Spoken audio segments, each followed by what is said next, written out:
Perfect. See, got it going. I guess I better hit the intro. I haven't edited the intro yet, but you know, we'll get it done. We'll get it done. Is it me or is your face slow?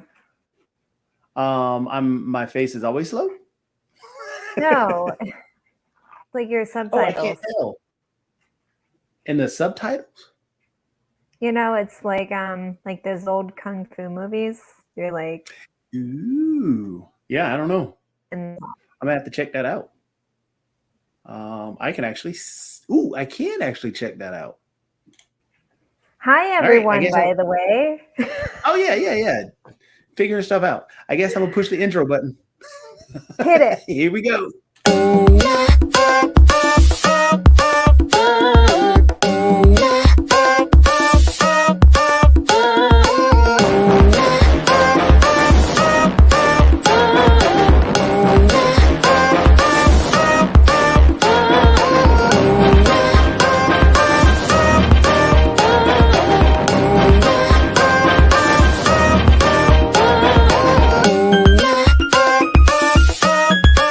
And I'm following you right away because this was so much fun. You guys are awesome.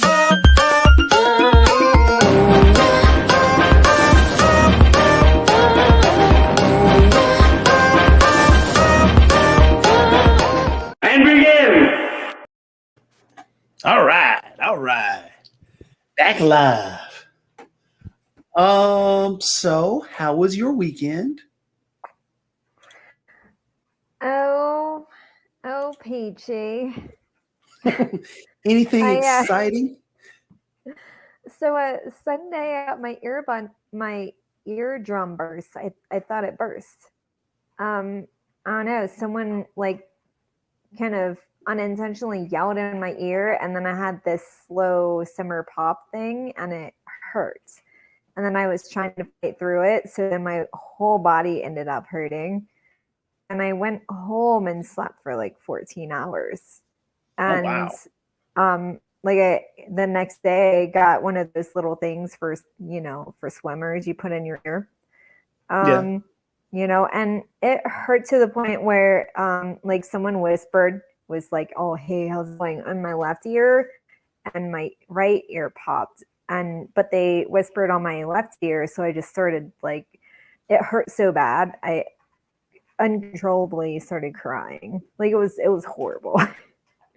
Wow. Like, I don't know what's going on. So it turns out no infection, but I guess PSA, guys, it's spring and we don't know what the weather is going to be. But I guess because of the changes of the weather, there's a station tube. There's an Eustachian tube, like kind of behind your ear, and it kind of drains through your sinuses. And a lot of times it can be like super clogged. Even now, mine is a little tender, but so much better. But went to little clinic in Kroger, and so thank goodness no infection, but definitely some buildup. And I'm like, but my eardrum's okay. They're like, yeah, we're so confused that happened to you. And I'm like, but it really happened. It was horrible. Wow. Ooh, so you did have a really, really interesting weekend. Yeah. So like Monday, useless. Yesterday, I'm like, I'm just going to lay and just chill. Today, I finished the rest of Turning Red. It's a good movie. That too, because we have a lot of things we want to talk about. But I wanted to talk about that now that I'm fully on board. Okay. But yeah, so that was my weekend. I wanted to watch the Oscars, but because I really didn't want to hear anything, I didn't. But I sure heard about it a lot and saw a lot of things, a lot of different things. But that's my weekend. That's my life. What about yours? I mean, mine Let's talk about this vacation you went to. Oh, just went down to Myrtle Beach. It was nothing really major. Just went down. family time and all, and had a good little time down at the beach, and that was it. So He's got back this morning. talking like Well, not this beach is morning. little thing. Yeah, we got back about 4 or 5 o'clock today. So it'll be a good sleep tonight, because sleeping at the hotel there is a little rough compared to sleeping at night at your own place. Oh So, yeah. So yeah. So So it was a how good far weekend. away is Myrtle Beach for you then? Only about 2.5, well, about 3 hours. So it's not too far down to the beach. Oh really? About three. I mean, at most 3.5 if you go down to South Myrtle. So it's like if I were to go to Cleveland, Yeah. you're like, oh, the beach ain't no big thing. And I'm like, 2.5, 3.5 hours for me is Cleveland. Yeah, see, Ooh. you got a beach in Cleveland. You got Lake Erie.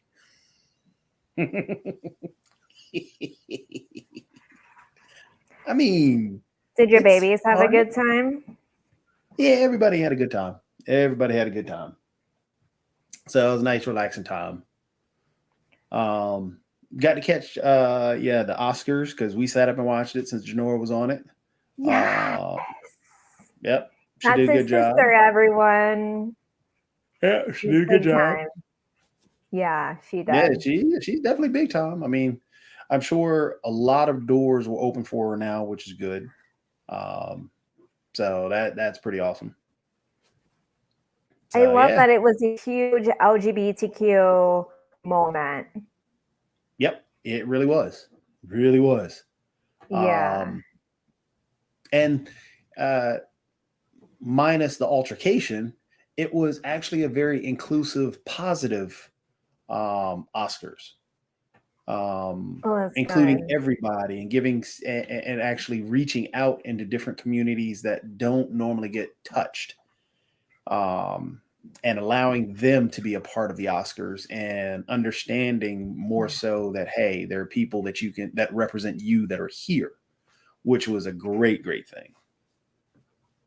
The cutest moment, because because of the altercation that happened, and we're going to talk about that, but because of the altercation that happened, a moment there were a bunch of moments that got missed, but I think one of the sweetest moments that got missed was between Lady Gaga and Liza Minnelli. I don't know if you've heard about that one. So, I just heard the UFC fight that went down. Yeah, pretty much. Changing it to, as everybody says, the Source Awards. But so Lady Gaga and Liza Minnelli were presenting, and Liza, it is on the teleprompter, you have the scripts and that you're having to say, so on and so forth, and most of it's written out. Well, of course, as the presenter, there are teleprompter pieces as well. But this felt as a natural, truly caring moment, because I'm not sure of the mental condition that Liza Minnelli has. I need to look that up and understand her condition a little bit more. But at one point, when she was trying to deliver her line, she had stated that she could not remember, and that, or to something to that effect, that and you could see that she had a little bit of embarrassment to her tone and to her body language. And that's when Lady Gaga leaned over, and I don't think it was a moment that was supposed to be caught on mic, but it did, which was a beautiful thing. And she just whispered to her, "I got you." And that's it. And it was a matter of having that support. And that's something that we should all aspire to do, is to help each other. I mean, we all struggle with our inner demons, and and we all have problems that we're always dealing with. And that was a moment, I think, that encapsulated what the Oscars this year were supposed to be about. It looks like we've lost Kara because I think her internet went out. But again, as I'm stating, if you watch the Oscars, yes, that was a very beautiful moment that happened at the Oscars. If you did not take that in and you missed that moment because of what happened, that altercation that took place between Will Smith and Chris Rock, which again we're going to talk about a little bit later. Looks like Kara's back, but if you miss that moment, that is the moment that that truly encapsulated that whole what the Oscars was about. Is that they were trying to say to every community, we've got you, we're here for you. And again, I don't think it was supposed to be caught on mic. I think it was a private moment because I don't think I mean, yeah, sure, she's an actress now. Yes, she's still a phenomenal musician, performer, and everything. But I truly don't think that it was supposed to be caught on mic, but it was, and that's what it was about. So yeah, that I think was great about the Oscars. Not to take away from the moment, but when you were describing, and then you're like, and then that was the moment. That space in between then, my internet cut out, so I don't know what was said. But I'm so sorry. What they say, I got to the point where like Liza Minnelli has condition and she forgot her line, and then what did Lady Gaga said? I am so sorry. I was like, no. It is okay. But that's when Lady Gaga leaned over, and like I said, I don't think it was supposed to be caught on mic, but at that moment, Lady Gaga leaned over to Liza Minnelli and said, "I've got you." That's it. And it was a very, very beautiful, emotional moment. So I'm glad that happened. And I wish that would have been the takeaway from the night, but sadly, the other thing happened, and that is what's dominating the conversation. I mean, people are gonna talk. People love to talk about the negative. You know this. It feeds on our own negative, and then it feeds on our wounding, and then we get to be like, I mean, people love to talk about it. Exactly. Yeah. That was a great moment from last night. That's awesome. Or Sunday. You're still on vacation time. It's fine. I am. I mean, and I'm sure like it was so cute. You had your little shirt on and everything, and like on one of your Instagram posts, and you're just a proud little brother. It was so awesome. Well, actually, Janora's wife reached out to everybody. It was a big surprise for Janora. So she reached out to the family and some of her friends. And she said, "Hey, I'm getting these shirts. I want everybody to try and blow up Twitter, Instagram, and all the other stuff. And, take a shirt in support of Janora and put this out there." So yeah, everybody, all the family did it. On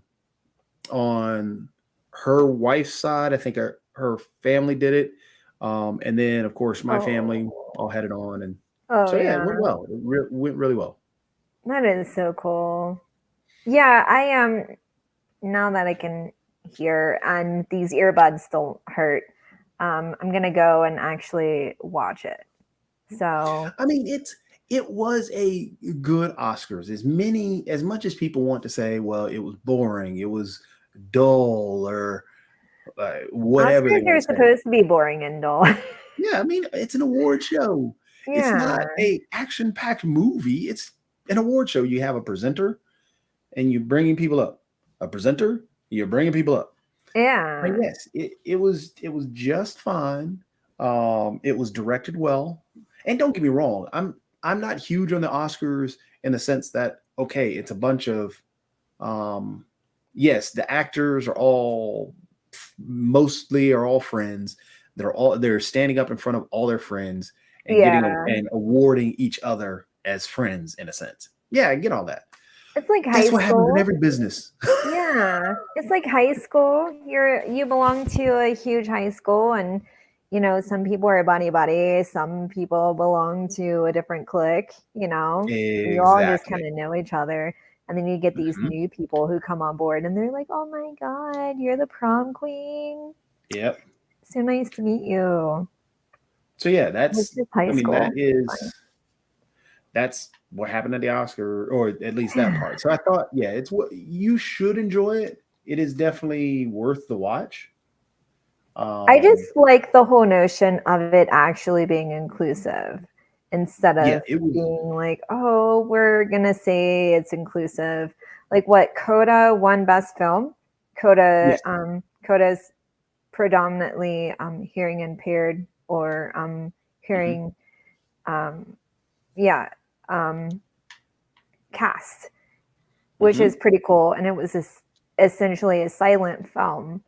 So Hmm. that's pretty amazing, you know? And honestly, Dune won a lot, which I was proud Yeah. about because I mean, Isn't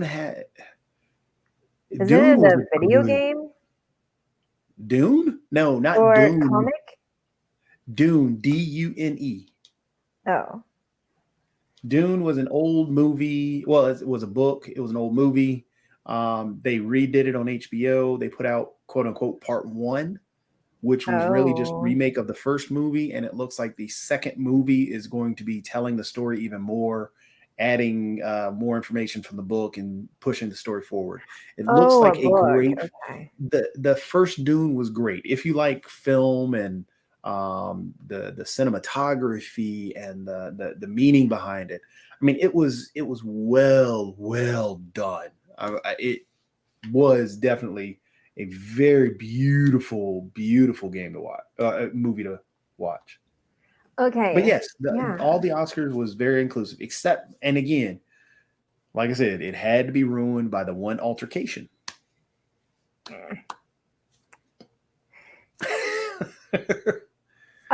So hold on. Um,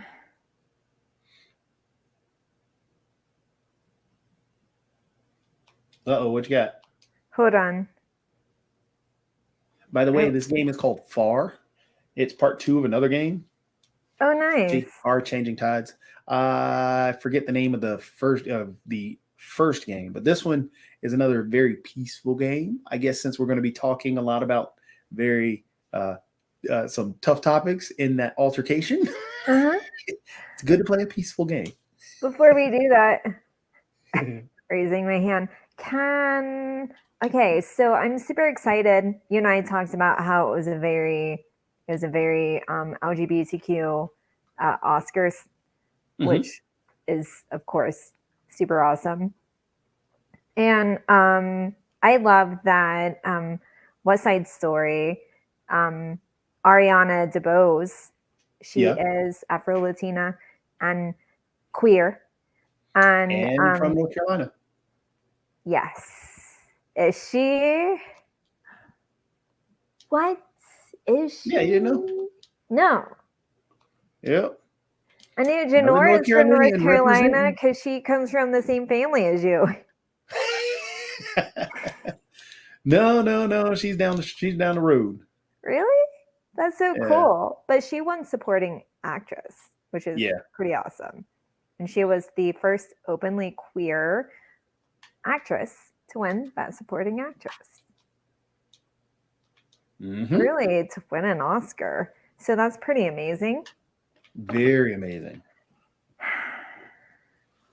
Like I said, it was a very inclusive, very opening or open and welcoming Yeah.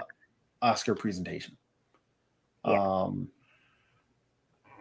Um, I hope they do it again in the Hmm. same fashion, except for again, the altercation. But I hope they do it again and try and provide more, because the more representation, the better, or the more representation of honestly not only the nation but also the world itself. Hmm. From adding in more individuals from various communities, from Asian communities, Korean Yeah. communities, the deaf community. Even it'd be nice to have even it represent just all throughout anyone with special needs in that community. I mean, just Yeah. stuff. Just so it was. I Yeah. hope they do it in that fashion and moving forward. Consistency is key. Yes. That takes you from show pony and performance artist to ally and accomplice, you Hmm. know? And the more I think because people don't realize that comic books themselves, that is what comics is all about. X-Men is all about that, all about inclusivity. I mean, Yeah. so the more I They're think all the mutants. movies and all the other stuff push out, TV shows, I think um, that can help lead into a lot of healing that needs to be done in the society, Oh yeah. as well Speaking as of, as huh? well as what? Sorry. Oh, as well as changing laws and all the other stuff. Because honestly, I mean, a lot of the protests, phenomenal, but we Mhm. need a voice, and that becomes that voice. Yeah, I agree. And you mentioned Asian film. Can we talk about Turning Red real quick? Oh, beautiful movie. Okay, so there was this. There's been a few people who were like, a few critics who were like, it's unrelatable, but a majority of them being white men. And they're like, it's just unrelatable. But it is a film about being a teenage girl. Like I'm not Asian, but I saw myself in that so much. Like from mother-daughter relationship, trying to do what's best for mom and whatever, and trying to be that star child, to pressures of teendom, to periods, to feeling like a monster. Like it literally had a physical representation. And then the dad being like, no, you just have to control it and harness it. Shadow work, right? So the film actually taught and touched on shadow work, like a Pixar movie touched on shadow work. And and then intergenerational trauma on top of Asian themes. Oh, and boy bands. What I love is that they had the little phones too, and the Tamagotchis. And the movie was set when I was graduating high school. And I related to that so much. I mean, when I was 13, it was 96, 97. I was all like Tupac and Biggie with my Tamagotchi. But I mean, fast forward a couple years later, and then it was full force boy band. And I went to my first Backstreet Boy concert when I was 16. Like, oh my gosh. So I found it incredibly relatable. And then I was like, oh my God, I love this boy band too. I love them. Oh, I want them to really exist. I could have sworn that boy band was a take on the Backstreet Boys. Yes. Because that song sounded like the Backstreet Boys. Well, okay, because I was obsessed with any boy band that came through. Like oh my gosh, it was ridiculous. Obsessed with all of them. I can't remember all of them now. But the group is called Four Town, and there's an actual boy band called O Town. Yep. That my best friends, my best friend in high school, she was obsessed with O Town. We went to a concert, and O Town concert and everything. And I also relate with the whole like mom being like, your friends aren't good enough for you. I thought that was just like psycho, but like that was identifiable because I'm like, that's still psycho. But like, I guess some moms do say that. I just thought my mom was just like extra psycho, well-intendingly extra psycho. But I'm like, oh, okay, no, that's relatable, And I don't know. So I just incredibly loved it, and like I will put it on repeat. I mean, it was That It was toddler who's so all well into done. Encanto, I will put that on repeat. Oh my Such a well done movie. god. Yeah. I have no idea what I just found in this game. Ah, it might be a boat. Supposed to find a boat somewhere in here. I got an outfit. Yeah. I But don't know. that critic who was like, the only Yeah. people who will relate to this film will be Asian families from a specific block in Toronto. And I'm like, how narrow-minded are you? Yeah, that was But just that just speaks to fear. yeah. Like, oh, I see Asian stuff, I'm gonna shut down and then talk over and project my ego. But oh my gosh, like I saw myself in that so much. I swear all of them were like future lesbians too, so, or at least bisexual, so that also made me feel like very identifiable. Like the friends, it was like one of them's at least going to be a bisexual or a lesbian when they're older. Like they're going to find out for themselves. I just Yeah. know it. But it was such a cute movie. Such a cute movie. Oh my god. So yes, I hope they wipe the floor with the Oscars next year. They have a chance. I hope it's the next Coda. What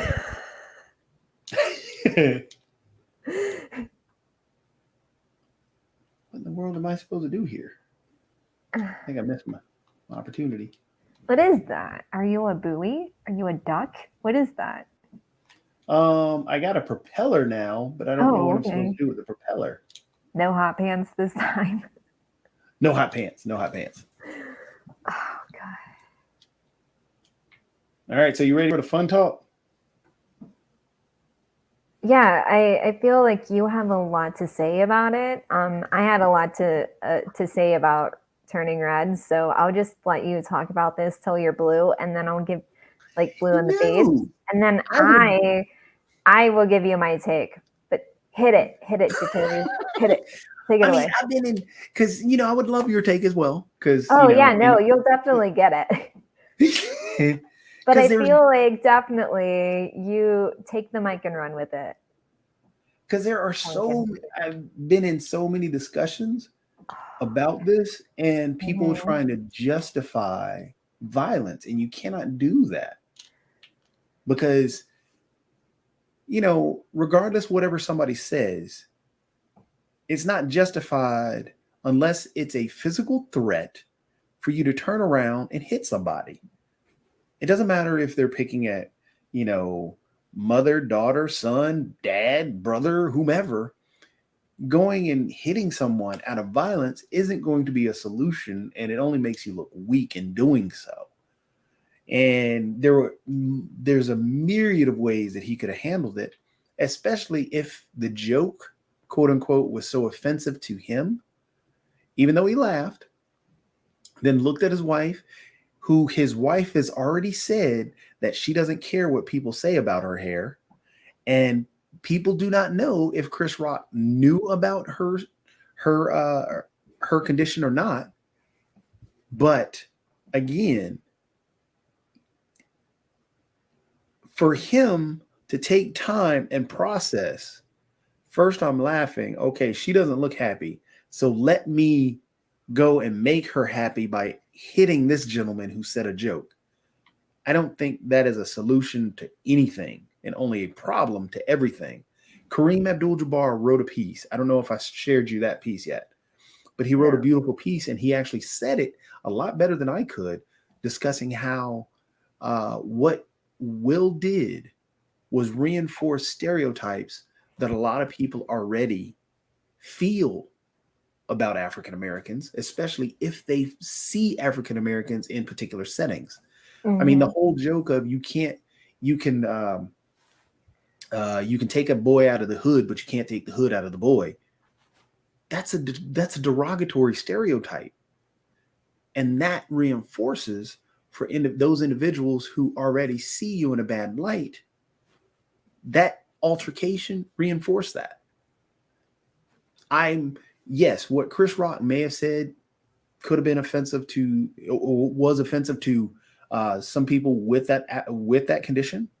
Could have. I can't make that determination if it was or not. I will not say it is or it isn't. It was a distasteful joke if he knew her condition. I don't know if he did or not. So I can't truthfully make a judgment on that piece. What I can make a judgment on is that how Will handled the situation was antithetical to everything we teach kids, everything we preach to kids, everything we tell kids not to do. That is a prime example. You don't handle your situation that way. And that's what brings to the reactions that came across. Like, well, before I get to those, to the debates and discussions that have been on Facebook multiple times, we do not know what's going on in Will's complicated marriage. We know that he's written a book. In that book, he talks about how his watching the problems in his parents' marriage made him want something better for his wife and his marriage. He had that at the beginning when Jada and he first got together. Jada wanted an open relationship. So you have a guy fighting and wanting this traditional relationship. You have a woman who wants this open relationship and now has slept around on you. There's a problem. He has so many complex situations happening within his marriage. And that's why, again, he should have handled it completely different, because this is opening him up to so many things about his marriage and his lifestyle and her lifestyle and what's going on in their lives and how this represents all Black people. It's just a giant problem. And people want to defend Will. Some people want to defend Will and say, hey, well, he was standing up for his wife. No, he wasn't. He wasn't at all. If you don't make it about yourself, you don't go physically hit somebody to stand up for your wife in that way when she's not even being threatened, when she's not in danger. Oh, well, she was being bullied. No, she wasn't. Oh, she took offense to the joke. Okay, if she did, she could have left. Yeah. There's nothing that you can do to justify his actions, because she wasn't threatened. She wasn't in physical harm. If she was being bullied, she could have easily left. On top of that, Chris Rock had already moved on to presenting the actual Oscar by the time Will gets on stage. So in that time frame of, hey, I've said a joke. Oh, it was a bad joke. It was only one joke. Okay, now I'm up here. In that time, you decide now you want to go up there and hit him? No, the joke is past. Everything is gone. You handle that off screen. You go behind the stage and you talk to him and discuss things then. You don't go on stage. You don't hit anybody. You just don't.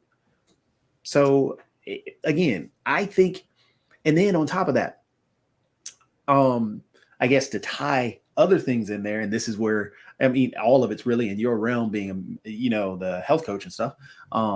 But, and I hate to tie it to it, but his actions were abusive on so many levels. But I think they were also a cry for help, because he is in such a mental strain placed upon he has such a mental strain on him placed upon himself by himself, because he's crafted his image so since the beginning. He's crafted his image to be this stellar, unbelievable individual where he could do no wrong. And he had gotten to that point. People were backing him. He was this godlike figure. And I mean, his movies, some of them were just truly bad, but you didn't want to criticize him because, again, he's this godlike figure and doing so well and how he's done. So he's crafted that image. But then to have his family lifestyle, especially with his wife, those problems. And then on top of that, being mocked mercilessly because of how he handled the situation with his wife sleeping around. So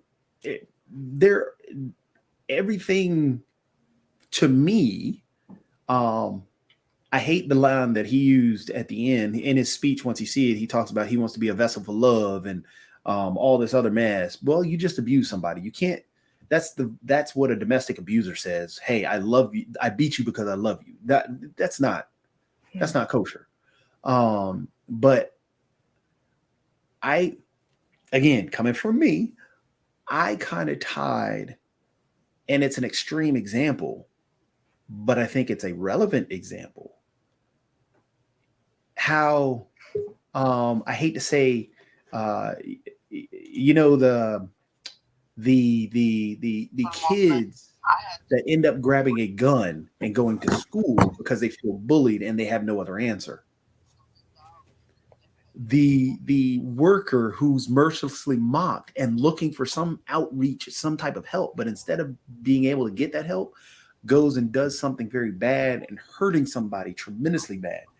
That is where I feel Will was, because I don't think anybody could have said anything and it was going to set him off that night. And I don't think it was the joke that Chris told. And that's why I don't think it was something that he was standing up for his wife and showing machismo and all. No, anything anybody had said because of his actions, I think was going to set him off, and he was going on stage to do that.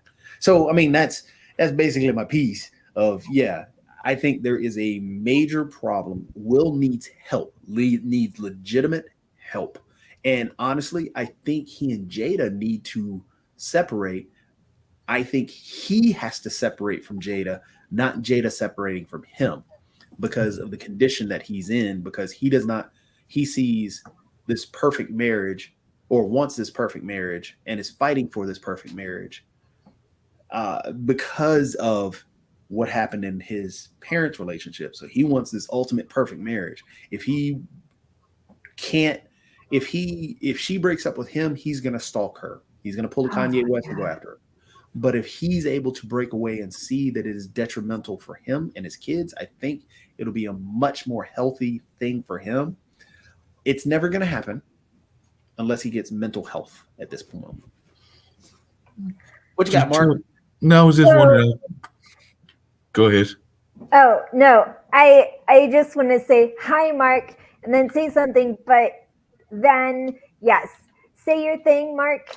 And no, I was just wondering. I was hearing y'all's conversation. And then I want to have my piece too. But I was hearing your conversation. What's your take on it? A couple of things. I've got a couple of interesting thoughts. I've been in a couple of different rooms and all of that. I hear what you're saying, Jatovia, about it being the perfect marriage and all of that. And he wanted the perfect marriage, but the marriage was already on some grounds of what people perceive as being perfection in that category, because they were stepping in some territories that a lot of people aren't comfortable with when they were talking about the openness of their marriage. Now, whether that was real or whether that was just a facade, that is something that they talked about early in their relationship and all of that. And that really threw a lot of people off, because not everybody is willing to accept openness in their relationships and all of that. And I've had friends that have been in that space, and I might have even had some involvements with folks in that space. So definitely I can see where that is not the norm and not what is considered acceptable and all of that. So that also is probably part of what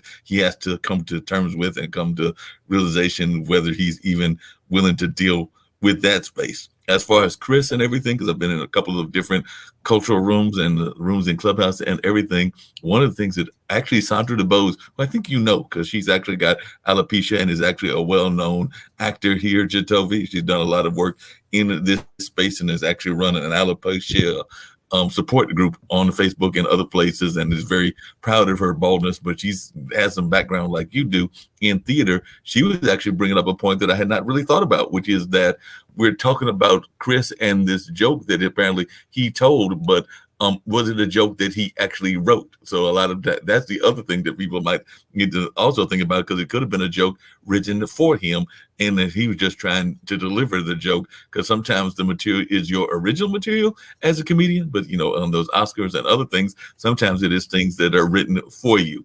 And the Oscars really needed, and this is just my last thought, and then I want to hear from Kara and everything, the Oscars really have to deal with a lot of things within their own philosophy and everything, because they've been having a lot of issues from jump, because they've had Oscars So White, where there were not enough Black and African Americans winning awards, and actually this incident, and then their ratings were in the toilet. Let's be honest, their ratings were in the toilet and all of that. And then this particular incident took the light away from some major achievements that are now been swept under the rug. Everything from what Venus and Serena went through with their dad to become the tennis stars they are, to the first lesbian woman of color, of the whatever title you want to use, and everything, winning a major award. That's been totally swept under the rug, and that's actually somebody with ties to this area and everything. Ariane DeBose, who went to school in Raleigh and all of that. And the deaf community with Coda, that was another major award that's been kind of swept under the rug. And then there was, I think, Chuck's the director. It was the first time an African American had directed this whole Oscar presentation. And that's just a few that I'm aware of. There might have been some others that people told me about, but they are slipping my mind at this time. But that's the other thing that I'm concerned about, is how much has been swept under the rug by this incident and all along those lines. And I will rest my plane, as they say sometimes on Clubhouse, at that point, and let others speak as well. Okay. Are you sure? I'm sure. You need to talk more? Okay. No, I'm sure. Cool. Okay. No, you're good. Because I'm like, I want to make sure that people talk, because for me, when I heard about what happened the next day, well, I read about it.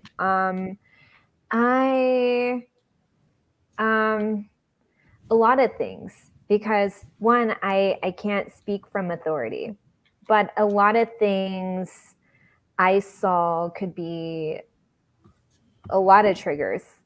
Jatovi triggers as to why that situation happened to begin with. Jatovi, you talked about how no matter what, Will was going to go off. And at some point, it just seemed inevitable. And I agree. And in a weird way, I feel that he went off on someone safe. Because even Jim Carrey said, like, if he would have slapped me, I would have sued him for $20 million. That just reinforces the whole notion of, thank goodness he didn't slap a white man, because he would have been sued or in jail. And that's another reality. And two, like, I was thinking the same thing too, Mark, that you said Ariana DeBose was like, Right. Did he even write the joke? Because a lot of them, like, there was a joke that, and again, I can't wait to actually watch the whole thing when I'm able. But she, I guess Amy Schumer said a potentially racist joke at some capacity. And it's like, my thought was, a lot of it is written for you. So was that written by a white writer, or did she ad-lib it, right? And so I thought, did Chris write that joke, or did he ad-lib it, or was that written for him? And that's an issue, because if that be the case, then that is someone who is possibly, more than likely, not a Black person talking about a Black woman's hair at any capacity. You just don't do it. You just don't.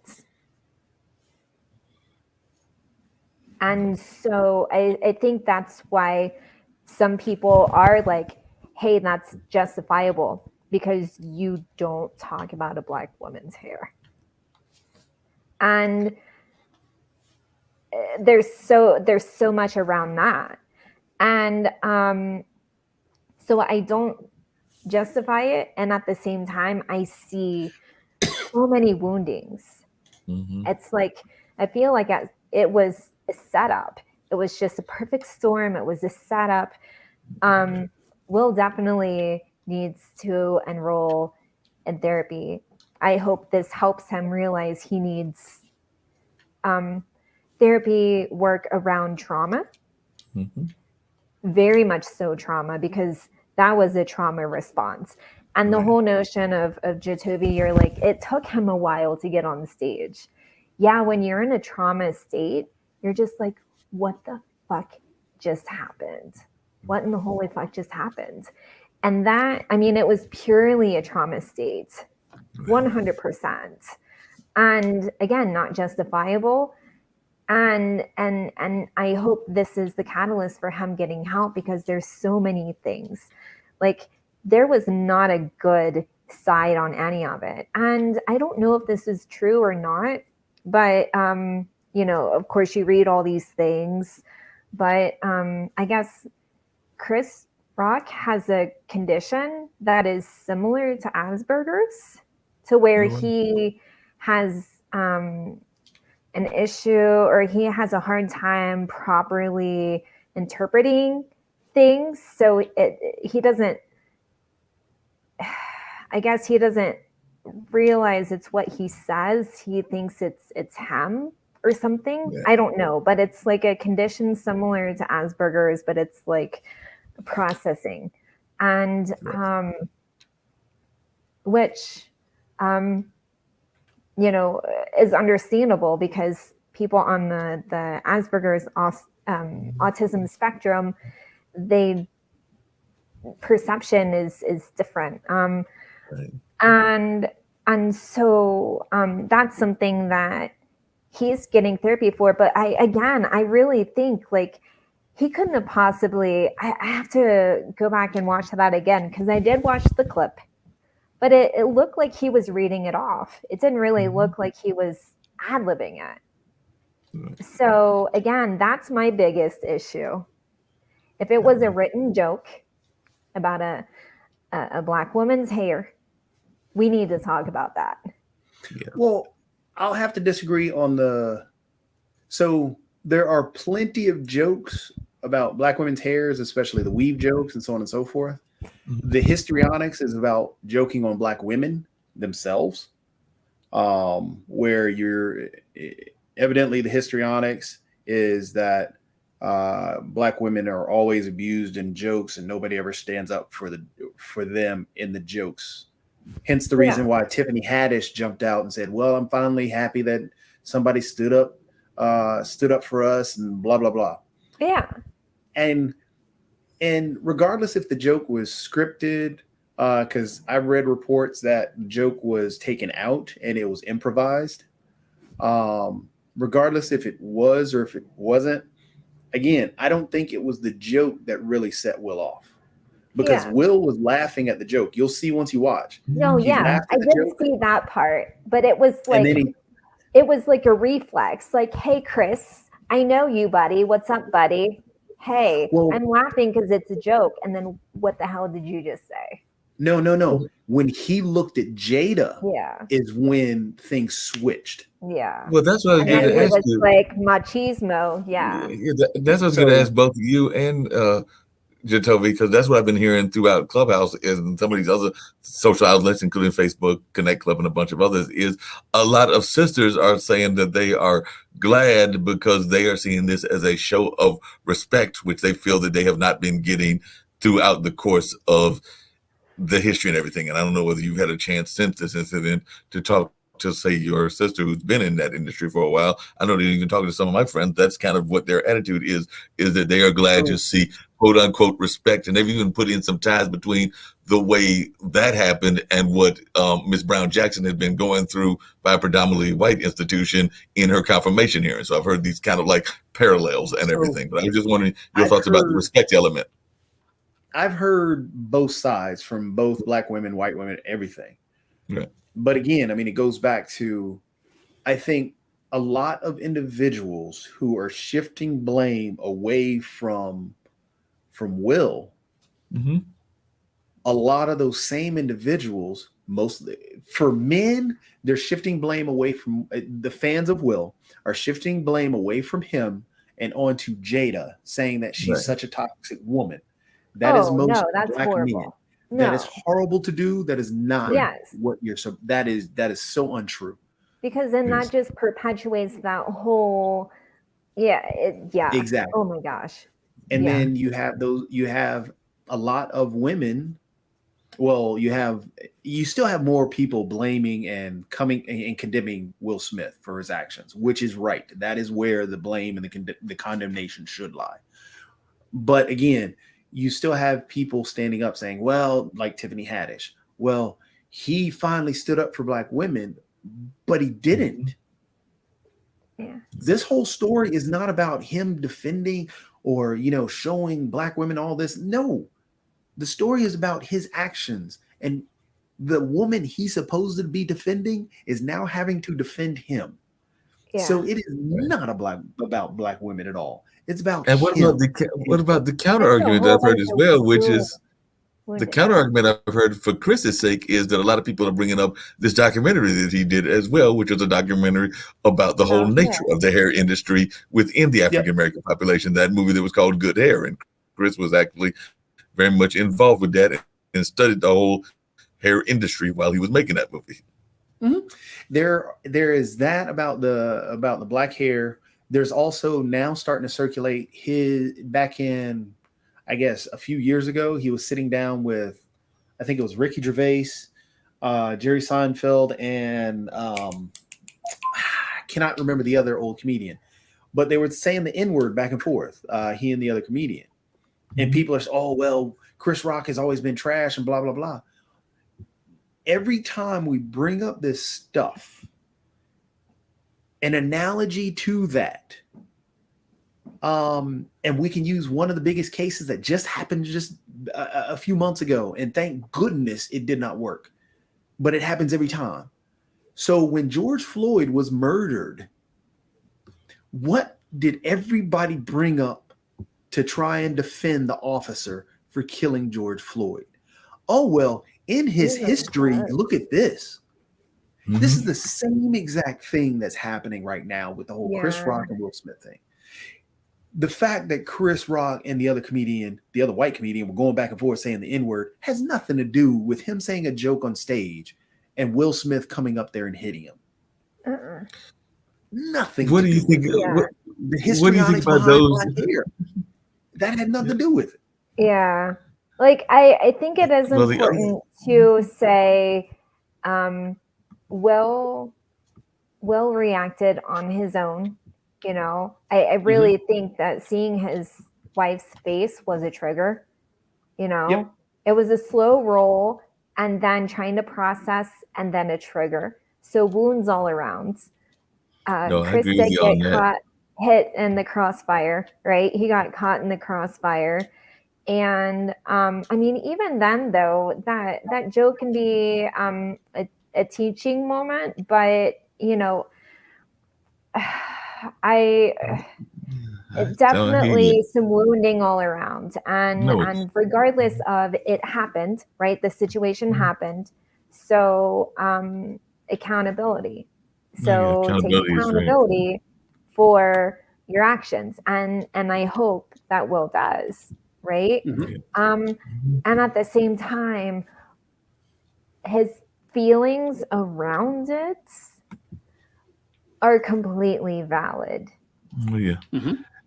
So it's that murky water. And that is something that is very important in all of us, because condemning and being like, no, but you should think this way, or what the fuck were you thinking?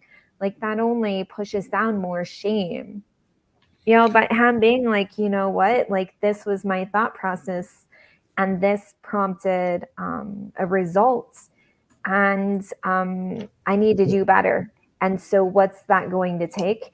That's something that I hope he is able to do for himself, and to also perpetuate, facilitate a different, like a rewiring, a reworking of the stereotype that is, you know, like you made the comment of, oh, it was kind of like the Source Awards the other, you know, I've heard that when remark. that happened. So, yeah, I just And wanted to get that which piece that's in there, and So then I take think it away, Mark, Mark. there was yeah, one no, thing I had that a you question did for touch on. Jacoby.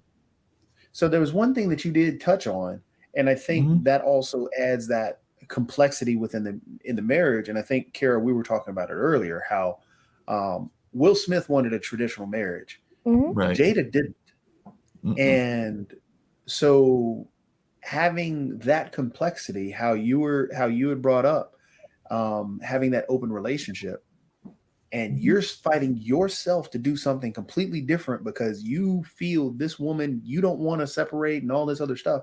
So you're having to do all this extra that's a lot to weigh on, because you don't want to not only lose the woman that you have committed yourself to, then so you're trying to do stuff that is uncharacteristic of yourself.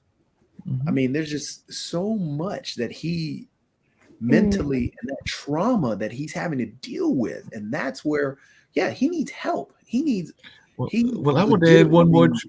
I want to add one more trigger point to that, and I don't know what you think about this, but this is not the first time in a couple of months that we have seen an African American male do a slap or a hit on a public stage. So I'm wondering how much of this was triggered by what he saw as the reaction to what Juwan Howard did, because we did have a coach that did something similar in the sense of giving somebody a slap or a hit after a game, and we're going to go into the Final Four this week and everything. So I'm wondering how much of that imagery didn't also play into his mindset. Like I said, I'm not in the man's head, but I'm wondering if he's watching the news and he's seeing what happened with Juwan Howard, and he's seeing other folks just kind of like go off on their own. We can even throw in Putin in there, but definitely Juwan Howard and everything, how much that's not playing into his mindset of his actions when he had that action. But like I said, y'all are much better at me than understanding people's psychologies and the reasons that they do what they do, the things they do. But I'm just wondering your thoughts around that, because I've also heard that brought up as well, because that was like a month and a half ago, 2 months ago, it was during the tournament. Yeah, really good point, actually, because I mean, sometimes your reactions, the reactions that you grasp at are the ones that come to your mind first. I mean, that could be a possibility. You know, true. It's like like short-term memory, right? So that's a very good possibility.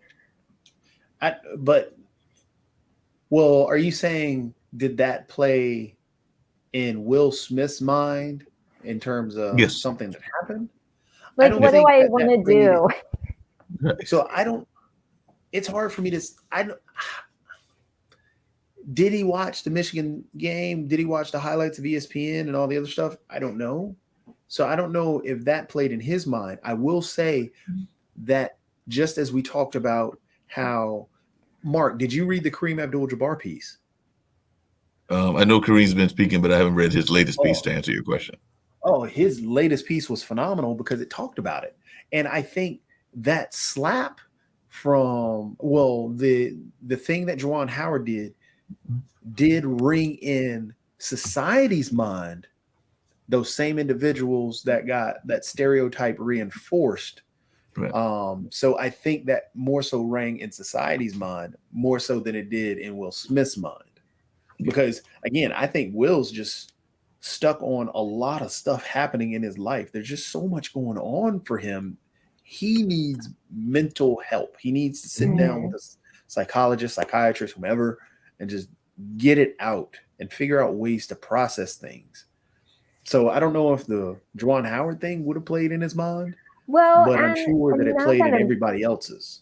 Now that I'm thinking about it, though, on Fresh Prince of Bel-Air, weren't there a few scenes, like a couple episodes or an episode where, like, you know, it was cheeky comedy and it was like slaps and instead of like actual punches. So I really do think it was just like grasping of what he knows, you know, which ties into his identity. I mean, he was Fresh Prince when he was in his 20s. you know, and towards the end he met Jada. Like, it's just his whole identity. It really seems like he's just really trying to figure it out. And then everything's so public. The book, Red Table Talk, everything is out there, you know. Right. Like, no, you know, punching or slapping someone is not the answer. And at the same time, I can't even. I am going to be on the unpopular opinion of, I don't condone anything except it was a really bad situation. And thank goodness it didn't get out of hand and it didn't escalate. It was just like, what the fuck?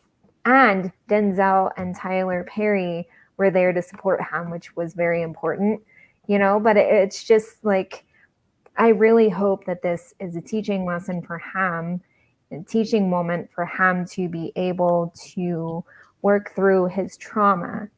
So for me, I really have nothing but, you know, like, it was propelled all by him, you know, but I have nothing but compassion for him, because when you're in that state, it doesn't make sense. And you still have to take accountability. And at the same time, I'm not going to take away anyone's thought process, you know, especially around that. Like, I'm not in his shoes. I can't say shit, you know. But that's me, right? If you know, if someone has more perspective, then of course they get to say whatever. But for me, I do look at it from a you know, teaching moment, compassion kind of perspective, and accountability. Which brings us perfectly to this. That's a great segue, Kara. So first off, this YouTuber, I guess, UF Comedy, he compiled a list of some individuals that had responses and reactions to what took place.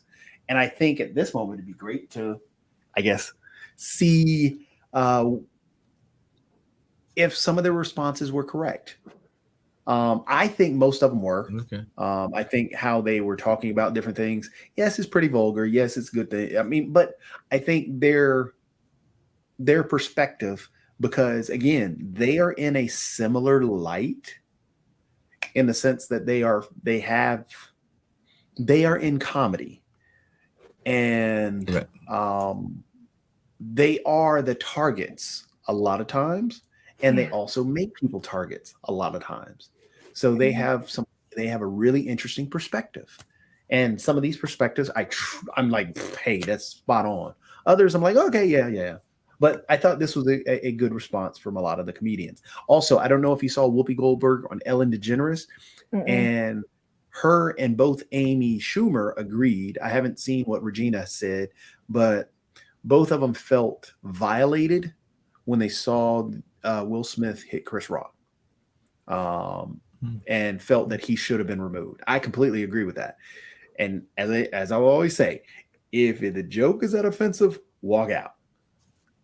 I just thought it was surprising that he just got back in his seat, like it wasn't no big thing, and then he got up and got his Oscar. And people standing up and applauding. That was wrong. That was. I would have been like, this would have been my face the whole time. Yeah, this ain't happened. Yeah, wait till you see the speech. Like I said, everything he said in the speech rang hollow. You can't just beat somebody and then talk about, I'm gonna be a vessel of love. No, dog. No. Don't sit in your seat yelling. Use your vessel to stop somebody. But yes, this was Jimmy Kimmel, the star. Well, that's why when it first happened, I thought it was staged. No, I knew it wasn't staged, because they would never put that in an Oscar thing unless, you know, there was a joke about it. But no, you can tell that wasn't staged. Yeah. I mean, it did break up the monotony, but it did take away from a lot of amazing moments. Exactly. But this is what Jimmy Kimmel said. Oh, man. What did Jimmy say? Hold on. I got to take the site off mute. No, I didn't. Not on mute. Oh, Jimmy's on pause. Make sure I turned it up. Put the volume up. Joey, you ready to be the streaming anchor for WREO while you're setting that up? I just saw that came across on LinkedIn. The streaming anchor. Oh, you guys Trinity can't wants hear that, somebody to can be you? a streaming anchor. So. Oh, nice. No, we don't hear Interesting. anything. Yeah, they want somebody to be a I streaming gotta anchor. change the volume in the background. Okay. Yeah, I just had a list of my Wi-Fi connections up, and this third one down, it says at Yo Bitch House. I'm like, whose connection is? I want to meet these people. They're probably my neighbors. Sorry, I'm just like, what the hell? Hold on, let me play something. See if this will play. There are some interesting names of people. I got one that's similar to that. I can't remember it because I'm not at home right now. I'm in Haytown. Get ready to get out of here. So if y'all see me bounce off shortly, that's what I'm doing is packing up and heading out. Okay. Awesome. Trying to get the volume to play. It's not pulling it. Oh, you stinker. Now I gotta fix that.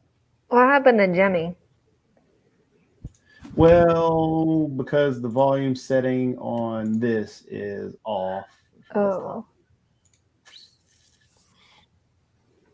Sound capture there.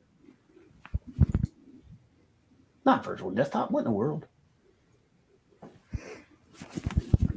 Specific location. This is called a learning moment. There we go. What you do is you set up your. See, it wanted to mess with me. Now I fixed it. All right, here goes Jimmy Kimmel. Let's do it. And boy, did he do something. I mean, in one stunning moment, the night went from Oscars so what to Oscars so what? No one could have predicted the most controversial movie of 2022 would be G.I. Jane, but it was. This was the Hollywood version of your drunk uncle starting a fight, ruining the wedding, and then standing up and giving a long toast to the bride and groom. I was watching. I'm glad he did that. I mean, to me, there's only one more step to make this right, and that's the Comedy Central roast of Will Smith, hosted by Chris Rock. So, as a joke, as you see, that's what Jimmy Kimmel says as a reaction, which I thought was pretty funny. It was pretty funny. You guys' opinions? I liked it. So this is I forget this guy's name, but he's acting as if he is, well, they'll say it. This is Paul Mooney. Yeah, Paul Mooney. I know everybody saw the Oscars. Baby. It looked like the goddamn Source Awards. I mean, Will Smith, that's the blackest I've ever seen him act. I mean, he rocked the shit out of Chris Rock. I mean, for real. He left some fresh prints on his goddamn face. I mean, he was the real Hancock. That's real. I mean, Chris Rock, brilliant comedian. Very funny. I didn't think the joke was that damn bad. But nigga, you got to read the room, nigga. Read the goddamn room. I mean, I couldn't believe it. I mean, Will Smith, he's getting tired of pleasing these goddamn white folks. I mean, he's scared, those white folks. White folks were scared. They said, this nigga's gone batshit crazy.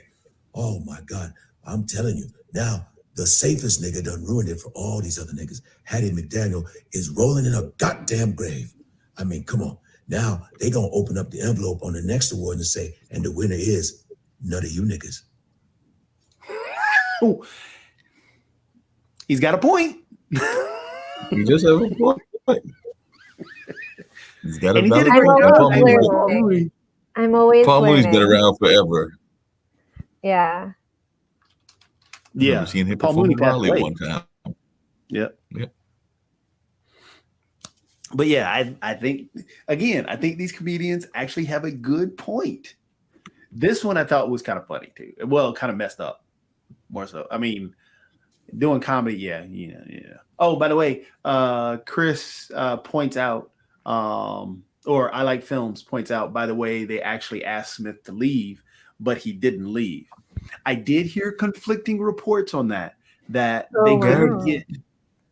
Yeah, I read that Whoopi said that they felt, they didn't want to ask him to leave because it would have looked worse to have a black man leave the Oscars.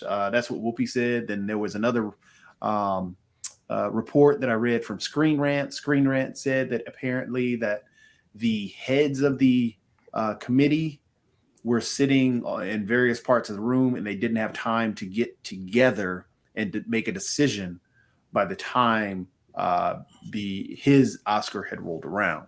So they could have asked him to leave and he stayed. I think he should have just been, as soon as it happened, okay, you're escorted out, you're done.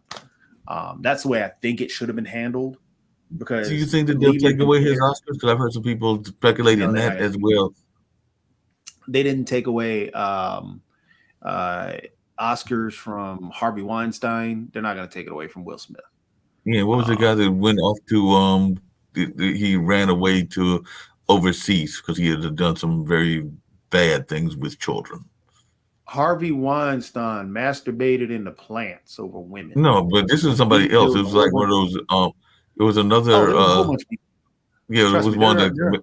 Yeah, this one was known. I mean, he was known for having been involved with abuse of children, and he ran away to not get prosecuted. Yeah, there were a lot of them. I can't remember his name either. I mean, they didn't take it away from Mel Gibson. I mean, if I said it, you would know it because it's a very well-known Hollywood actor.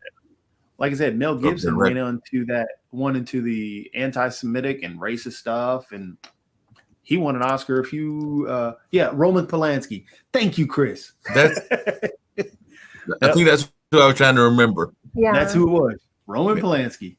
Yeah. But yeah. Yep. So there have been a lot of them. So they're not going to take the Oscar away from him. They may ban him or sanction him. Outside of that, they're not going to do too much. Sadly. Well, that's the other thing that I've heard. They may not have him come back and give the award next year because apparently the winners is who gives the award the next year. So they said that they might skip that and not have him do it next year. Yeah. I mean, right now, by him staying and the Academy, the actors and everybody else applauding and cheering him on as he won the Oscar, you've now just condoned violence. Yeah. Right. Unfortunately. But there's so many layers. So many layers to this thing. So here's this one. And then Chris going and hosting, so he was against the boycott, he was against the black movement. They probably already had something going with him. Then for him to come at his wife, to be honest, Will was giggling and sounded like he was laughing at something previously. But he, when you're in the front row, you got the Hollywood smile on the whole time. Yeah. He started from what I saw. He started laughing, right? At the joke. And he looked at Jada, and I'm gonna do my best, Jada, because we got the same hairstyle. She said, I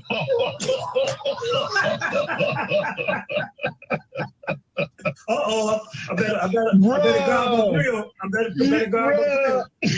Hey man, but so she must, man. No, she must have geeked him up. She had to. She had to. So then he ran up there like, "I'll show you. You think I'm a punk? Watch this." But she should have stopped him because it's a bad look for us overall, and it all could have been avoided if Chris Rock would have just ducked.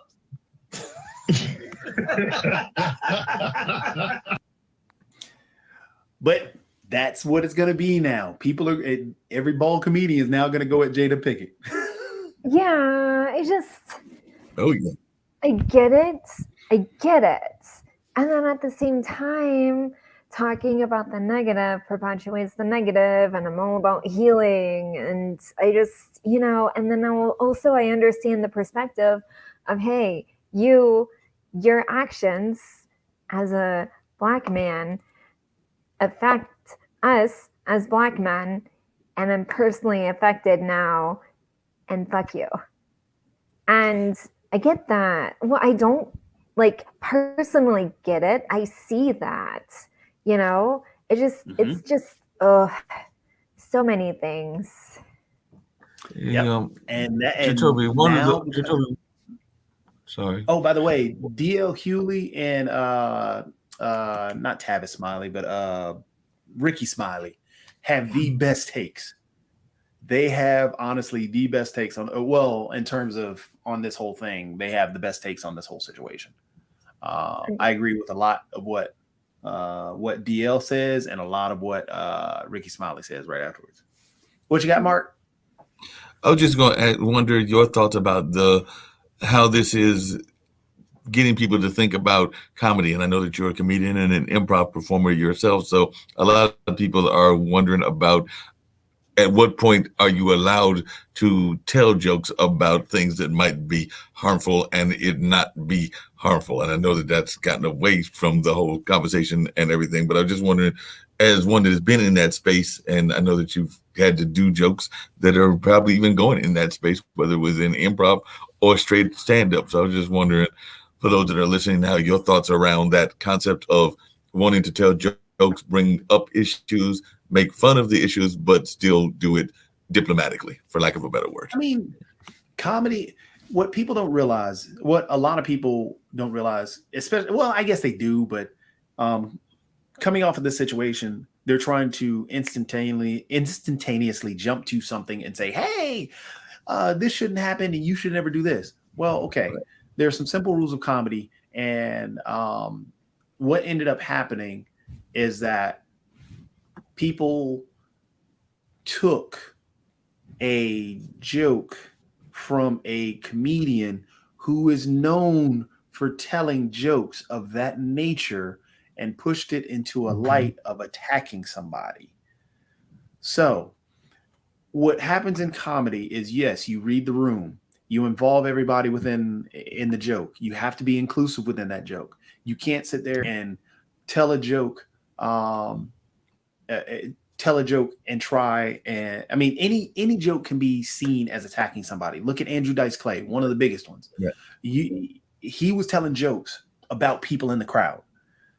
Cat Williams, Kevin Hart does it. D.L. Hewley, all that's a part of comedy. It has been since the beginning of comedy. Heck, America's Funniest Videos is about picking at people doing dumb things. Yeah. So you cannot tell me that comedy cannot be about poking fun at people, because that's what comedy is. It's about over exaggeration of real life and looking at those things and trying to pick out the interesting pieces that you may find some humor in. If somebody falls, yes, okay, they could have hurt themselves. But look, they slipped on a banana. Oh, now it's hilarious. They couldn't hurt themselves slipping on a banana. It's the same freaking thing. So yeah, or like if you're out in public and someone slips and you're like, hey there, pumpkin, starting early on your drinks. Joke. You know, so, it's a joke. It doesn't mean that I actually think you're an alcoholic or drunk. Yeah, but, so it's just a matter of, sometimes people can take offense to it, and you're like, oh my gosh, so sorry. But you know, sometimes it is meant like just lighthearted. Hey there, like starting early on that. That's where, as a comedian and as somebody who, you know, speaking and anything that we do, we have to be able to empathize and understand and try and read the room, which is a big thing that people say all the time. You have to understand that if you're a white person, you can't walk into a black comedy show yelling out the N-word the whole time. Can't do it. You can't even go into forever in your entire life. Exactly. You can't go into white you can't people don't say that word ever. Exactly. But you can't, even as a white comedian, you cannot turn around and make a quote unquote black joke. Well, technically you can. Look at Tosh. Tosh has been doing that his whole career. I was going to say, Seinfeld has done that. But the thing is, you can't do that. But then I'm thinking about people like Andrew Dice Clay. I think that you have to be kind of vetted into the community. You have to be vetted into the community, and then you might be allowed to do the joke after you've been vetted into the community. Well, I never liked either of them. So yeah, a fat joke can be seen as fat shaming if you do it from a particular way. But a fat joke can be one of the funniest things that you hit on. Doing a heavyset character in this or that and the other. It's about including those individuals in a community, especially if you're a part of that community. It's about being inclusive within your joke. The people have to be involved with your joke. If you are just saying something to try and attack somebody, that's not a joke. You're trying to insult somebody. But if you're saying something from a different place, which honestly, that's where Chris Rock was taking that, because the whole night was about picking and poking fun. you'll watch the show even before that altercation. Amy Schumer said stuff talking about Karen. Regina said stuff. Tiffany Haddish said Karen, stuff. I mean, Amy Every Schumer is single a white person. woman. So Well, no. I mean, I love comedians, female comedians who they have like a whole skit based on like periods. I love it because they can talk about it. They're women. They know what it's like to have periods, right? So, but even on that note, there are male comedians who make period jokes that are just as funny. But the thing is, they are inclusive within their joke and taking it from a different position. So, so it's not the matter of them saying, hey, it's like, again, going back to Tosh, who can say a black joke or a joke about African Americans. Right. And he can get away with it because of the position that he's taking it from. Right. And the space that he's taking it from. He's not saying, hey, I'm going to be very derogatory and take you. I'm not going to push that Sambo button. I'm actually going to tell a joke that you're going to enjoy because it's from a place where you know about and I am trying to understand. So hence the reason why some men are able to get away with some period jokes or something like that. Two things. One, I've got to get rid of bounce because I need to get out of here very shortly. But yeah, to get out of here very shortly. But one thing I'm going to bring up before I pack up the computer and get out of here is, isn't that always been the case? Because if you think about comedians and jokesters, isn't part of the reason that they were able to have such tremendous success, and I'm going all the way back to the Roman days and everything, was because they were able to do things and say things that others in society couldn't do. I'm thinking that's part of the role of the court jester, was he was able to say things toward the king and get away with it because he was the court jester, and he might have been doing it in satire or in other forms, but they were things that he was able to say that the common man, if he said it, was probably going to get beheaded. Bernie Mac used to say, you know, I'm saying the stuff that you can't say, wasn't it? Right. Oh yeah. He would say Bernie that. Mac said jokes about every day. You could do a wheel of insults, and Bernie Mac would say he could say he was one of the kings of comedy. Eddie Murphy, Richard Pryor. Heck, Richard Pryor used to say some.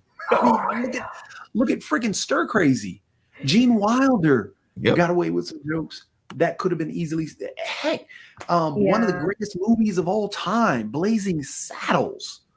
Full of jokes that we had all kinds of jokes in it. All kinds of groups, all kinds of people got skewered in that.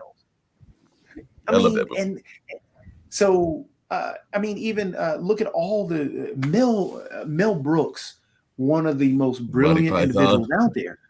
If you look at, again, History of the World? I mean, look at all the jokes and the bits that were in there. Look at, heck, Robin Hood Men in Tights. So again, it's about where the joke originates from, and you can tell where that joke originates from. And that's why I think when the joke originated from, and that's why Will laughed. That's why everybody in the room laughed. It was not even an awkward laugh. Everybody was having fun joking because it was the same tone that everybody had taken that whole night. But that happened, and then Will, and then he got triggered.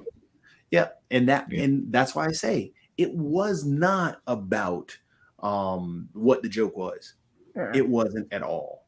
Something triggered in Will when he saw Jada. And honestly, I don't even think Jada was that offended by the joke, because a few days before the actual Oscars, she went on her TikTok talking about how much or how proud she was of her hair, and she didn't care what anybody thought about her hair.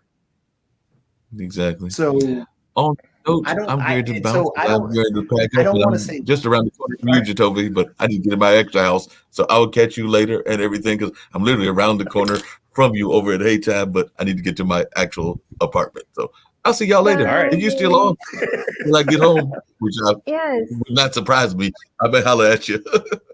So good to see you, Mark. I love you. Good to see you. You're just awesome. Yeah, you're the awesome one. Uh, But yeah, it just I Yeah, mean, so many layers. I just, yes. again, like when things happen, it never is about the thing. It's about all these No. other things. Just like when you have, and that's just a standard like nugget of wisdom and therapy, like psychotherapy. It's like we're nothing but a bunch of walking wounds. And it doesn't make it right or wrong. But what's important is the accountability. That's the right or wrong. So when you're like, this is the correct answer, the incorrect, like for me, it's like, no, it's all about accountability and healing. Because when we start fixating on correct, incorrect, we think bad, good, bad. It reinforces those stereotypes that you feel have been threatened and reinforced anyways. And then that prevents the healing. And again, I'm not saying that that is wrong. I'm just saying that that is a perspective. And everyone has a right to that perspective. And then how can we, like, again, like how it's accountability. And then I just, yeah. So, but I appreciate like learning and hearing your perspective, because you're like, you fucked it up for everyone, you know? I mean, and it's the crazy part is it. So what you were just talking about with Never the the thing. layers about the layers and everything. Check this out. All right. So the Oscars last night actually turned into the Source Awards. When I saw it last night, the first thing I That's thought everyone's was, favorite thing. wow, Ali punched Pookie. Then I thought, wow, I thought Kanye and I had beef. And then I got tremendously sad because it was a night that there were several things people should have been proud of. And even though the night I think turned out to be something other than people planned, there were a lot of moments to be proud of. Questlove winning, the fact that two women of color and three women in general were hosting the show. There were several people who were grateful and honorable. What I thought, and as to the question of whether what happened last night was right or wrong, when you hit somebody, that is illegal. And the only reason nobody didn't go to jail is because nobody can press charges. So if you have a question as to whether that was right or wrong, if it's illegal and could potentially be a felony, it's probably wrong. If you told somebody you didn't like something somebody said and you punched him in front of people, you more than likely would go to jail. Having said that, Will Smith was integral in my life. When I was a warm-up for many years because I was on this show initially as a warm-up. I got fired because people didn't like me. Alfonso Ribeiro, father didn't like me and got me, and I was fired. Weeks later, Will called me back, and I was a warm-up for the duration of the Fresh Prince of Bel-Air. And he knew that I needed, back then I think it was $10,000 in SAG due. You had to make $10,000 in wages to get benefits, or you couldn't. He knew I had a family, and he was just remarkable. It was remarkable to watch what he'd become. It was remarkable to watch somebody who went from a rapper to a TV star to the biggest movie star in the world. And now on last night, he did something no other person, black or white, very rarely has done. Achieved box office success and all of a sudden the critical accolades, the best actor. And that is not what people are talking about. I can say this, I like everybody else, I like everyone else out there can only speculate, but I can say this. Planes don't crash because one thing happens. Planes have redundant systems in place, so that if this thing goes wrong, then things stop to break. When planes crash, you can believe that sequentially a lot of things went wrong. And that happens when people snap. And you only have to look at what happened. Like I like you, saw Will, hear the joke and laugh initially, and then something happened. Now I can't tell you what that was, what the trigger was, but I can tell you this. It seemed to be certainly more than a joke, than that joke that day. You only had to look at what he said in his acceptance speech and how emotional he was and how he talked about the disrespect he had to take and the things that people had done to him. And I remember very early on that some of the things that people would say were more jealously based. But then later on, they've gotten more sinister, more acrimonious, more mean, more hurtful. And I can tell you this, that a lot of the things we know because that information comes directly from that family. A lot of it. There is an entire verbiage. If you say entanglement, you know exactly what that means. That didn't come from other people. Now, of course, the public is going to pontificate and to guess and to rumor among her. That is only natural. That's what happens, and that's unfortunate.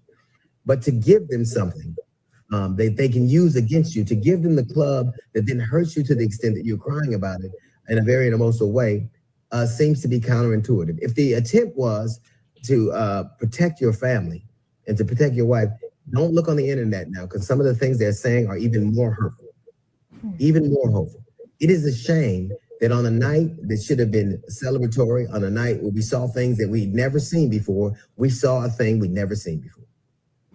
And it's sad, but it says a lot about what we allow people to have access to and the things that we allow, that we hold precious, that we let people use against us. And not on purpose. I think it's great to try to be transparent, but there are things that come along with that. There's some of the things that people repeat and regurgitate and rumor about are things that come from that very family, and that's a shame. Now, if that's how you want to be, no one can stop you from saying anything you want to say, but understand who people are. When you're telling us, when you're crying, when you're emotional about something you've gone through, it was not just that day. It was a series of days. There have been some humiliating things that have happened. We all have those things happen in our families, in our relationships, in our business. We just mostly don't have to do them out loud. But I would say this. I don't think you owe it to people to give them the club that they beat you with. I don't think you owe it to people to give you the knives that they cut you with or the ammunition they use to blow you apart. In the Bible, it says, do not get dogs what is sacred. Do not throw your pearls to pigs. If you do, they may trample them under their feet and turn and tear you to pieces. And a variation of that is what played out last night. It was sad. It was mean, but it happened. And I think some of the things that people do to us, we give them the ammunition that they need. That's a little note from the GED section. We've got the Jazz Report coming up in 15 minutes. It's the D.L. Hughley Show. Nothing. But I think he was spot on. He touched a lot. He touched a lot there. And it does go back to personal power, and that, and going back to what you said too, and that, what's been going on the last few years within that family has not been Will Smith. And that is okay if you recognize it, and within that are like, but what am I in this? Does it serve me? Does it not?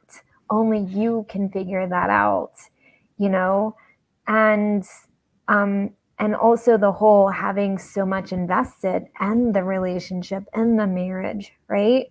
But I mean, when he was Fresh Prince and then his first album, I remember clear as day, he said, I wanted to make sure that I put an album out that, my kid could listen to, that didn't have any cuss words or anything.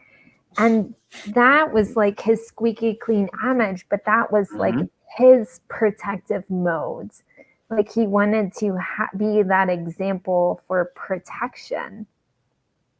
And so over the years, he's the one who needs protecting within himself. Like he needs to protect himself and who he knows who he is. And maybe he's lost sight of that. And that's okay. And that as long as he recognizes it and he can wrap around and really take root and go back to himself and be like, but who am I in this chaos? Who am I? And as long as he does that, like he will have those people behind him, because he will be Will. you know, but Mhm. this Will, it's not Will, and that's okay. But who is Will? And you know, I like think the that having the, you know, giving people the club that can beat you with it, that only happens when you're trying to be outside yourself. When you're rooted Mhm. in yourself, you're not giving anyone clubs. It's right here, right? Mhm. You're not doing shit with it. It's just here and just hanging out like a Mhm. hood ornament, you know? Um, so it just, but that was so much. And I didn't I mean to think hijack, but oh, I'm no, very no, no, impressed no, with you're that fine. perspective. No, And he you're talks fine. about personal power, so I felt like I needed to jump Well, on I it. think you said it perfectly. Who is Will?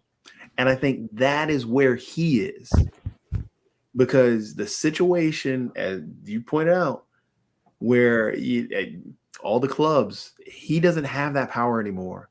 When the situation with Augusta and his August wife, Alsina. or Oh August, yeah. whatever his name is, when Yeah. that situation has taken his power away, especially once it went public. And Jada's been out there talking about how lackluster he is in bed and all this other stuff. And yeah, so all these things, because remember that Oprah interview that they did? And Yeah, then the and I'm public like so song. present yet not present for so many aspects of things. I'm just like, oh really? This Yeah. happened? So like if you go look at August, the fact that people talk about it was your son's friend. Yeah. So I mean, all this stuff, and how August put out a song talking about, you left your man to come sleep with me, and you only did it out of payback. So all this stuff is out public. He has no power over that relationship that he wanted to covet so much, because I think he tried to craft that relationship the same way he crafted his life, but he doesn't have that power to do so, especially with Jada's her own storm. exactly. And I She's think her because own woman. I think that is eating away at him so much, and all his power is gone. He's at that position that you said, who is Will. And that's why I think it's so bad that his assault wasn't an assault because of the joke. It's an assault because he needs help. He truly needs help, because he doesn't know who he is, and he's just acting out and not controlling. He's not understanding what he's doing. I mean, when he was crying, you'll see in the speech that he gave, when he's crying and talking about all this stuff, he could have easily taken time and said, okay, well, I apologize to Chris Rock and blah, blah, blah, and on down the line. But that's not going to happen, because he doesn't know where he is. He did Doesn't it know who he is. publicly, which I always think, like, I get it. You have that apology, and then people who have a lot of shame and they hide behind that shame, they're not going to go to that person personally, because it's like, you know. Mm-hmm. And that's that public apology that he put on Instagram. Of course, after his son puts out, okay, that's how we do, bragging about his father hitting Chris Rock. So he's stuck at that position of who is Will. He doesn't even know. And that's where I think he needs some help. Honestly, and Ricky Smiley here, when he started talking, there's another one that I truly agree with. I mean, what he says, spot on. What should have happened? Nothing at all justifies Will walking up, slapping the shit out of somebody while they on stage. Now, if I was Will Smith, and we all different, I'm just saying the way I would have handled this is, when he told the joke, I would have got out of my seat, but I would have went to my left or to my right to get backstage. Find out, okay, when when the talent come off stage, do they come off stage to this side or this side? Okay, they come out to this side right here. Okay, I would have patiently waited for Chris Rock to come off stage. And when Chris Rock came off stage, I would have been like, hey, can I talk to you for a second? I would have took Chris Rock in a small room and I would have asked him, I'd have been like, so what's up with that, what you just said about my wife? And I would have at least, because what happened is that would have given Chris Rock the opportunity to make the correction, right? That would have given Chris Rock the opportunity to say, hey man, I didn't mean any harm. Or, you know, hey, fuck you, I said what I said. Okay, if he would have went backstage and said, fuck you, I said what I said, then slap the shit out of him, if that's what you was gonna do. But did you give him an opportunity to correct? Did you give him an opportunity to apologize? Or you could have sat in your seat and said, keep my wife's name out your fucking mouth. And that would have been that. That would have been that. He would have went on to the next joke or went on to somebody else. You could have made your point without walking up on stage, putting your hands on somebody. Because I tell you what, if you'd have came up there and slapped me, he would have been limping back. All of Birmingham, all of Kingston, all of Airport, all of Center Point and Roebuck would have came out of me, and that person that I keep withheld. And I'm talking about I stand strong on my manhood, period. I stand strong on my manhood. And regardless of whether Chris Rock pressed charges or not, he should be arrested because that was assault. That was assault. Donald Welby, you on here, you're a police officer, that was assault. And the LAPD is, you know, it ain't about, okay, protecting women. How many people in the cemetery for making the wrong decision and doing it the wrong way? How many people are at Zion Memorial Gardens or at Carver Memorial Cemetery for making the wrong decision?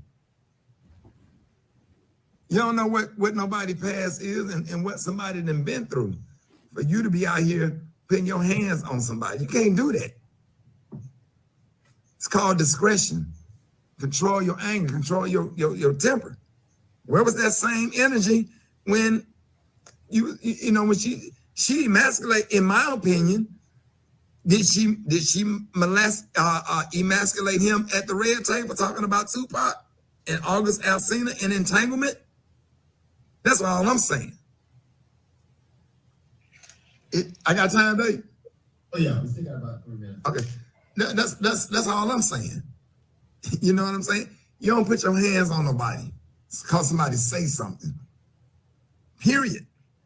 Put them to the side, go in the room, say, hey, what's up with what you said? Hey man, this was on the script, or it wasn't on the script, or off the top of my head, it was a bad joke. I would apologize to you as a man, respectfully apologize, and I would like to apologize to your wife, respectfully. Forgive me, Will Smith, for what I said. Give him the opportunity to make the correction if you felt that way about it.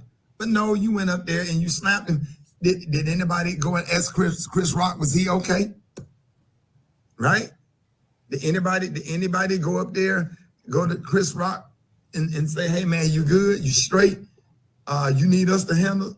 Nobody went to Chris Rock. Everybody just assumed that, you know what I'm saying? That you know, even if you felt like he crossed the line, is it okay?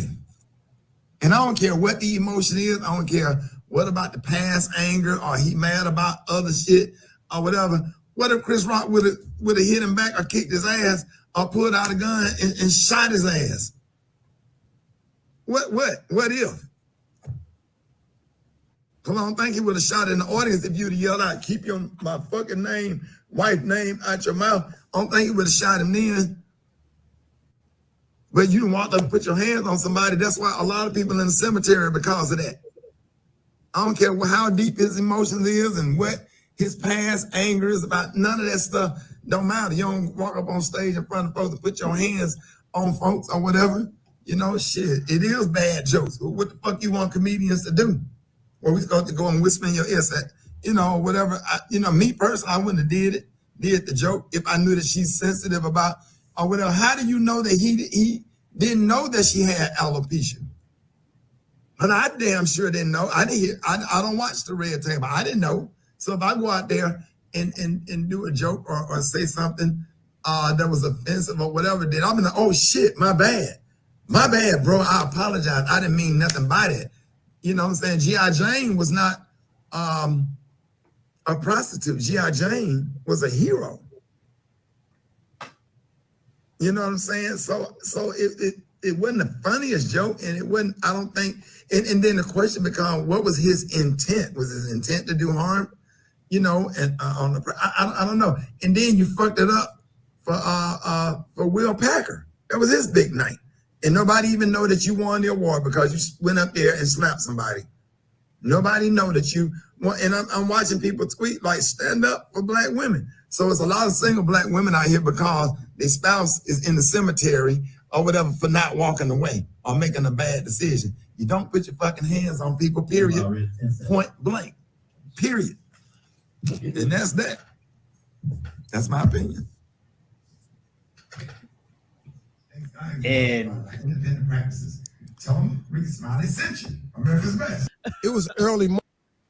so I agree with that.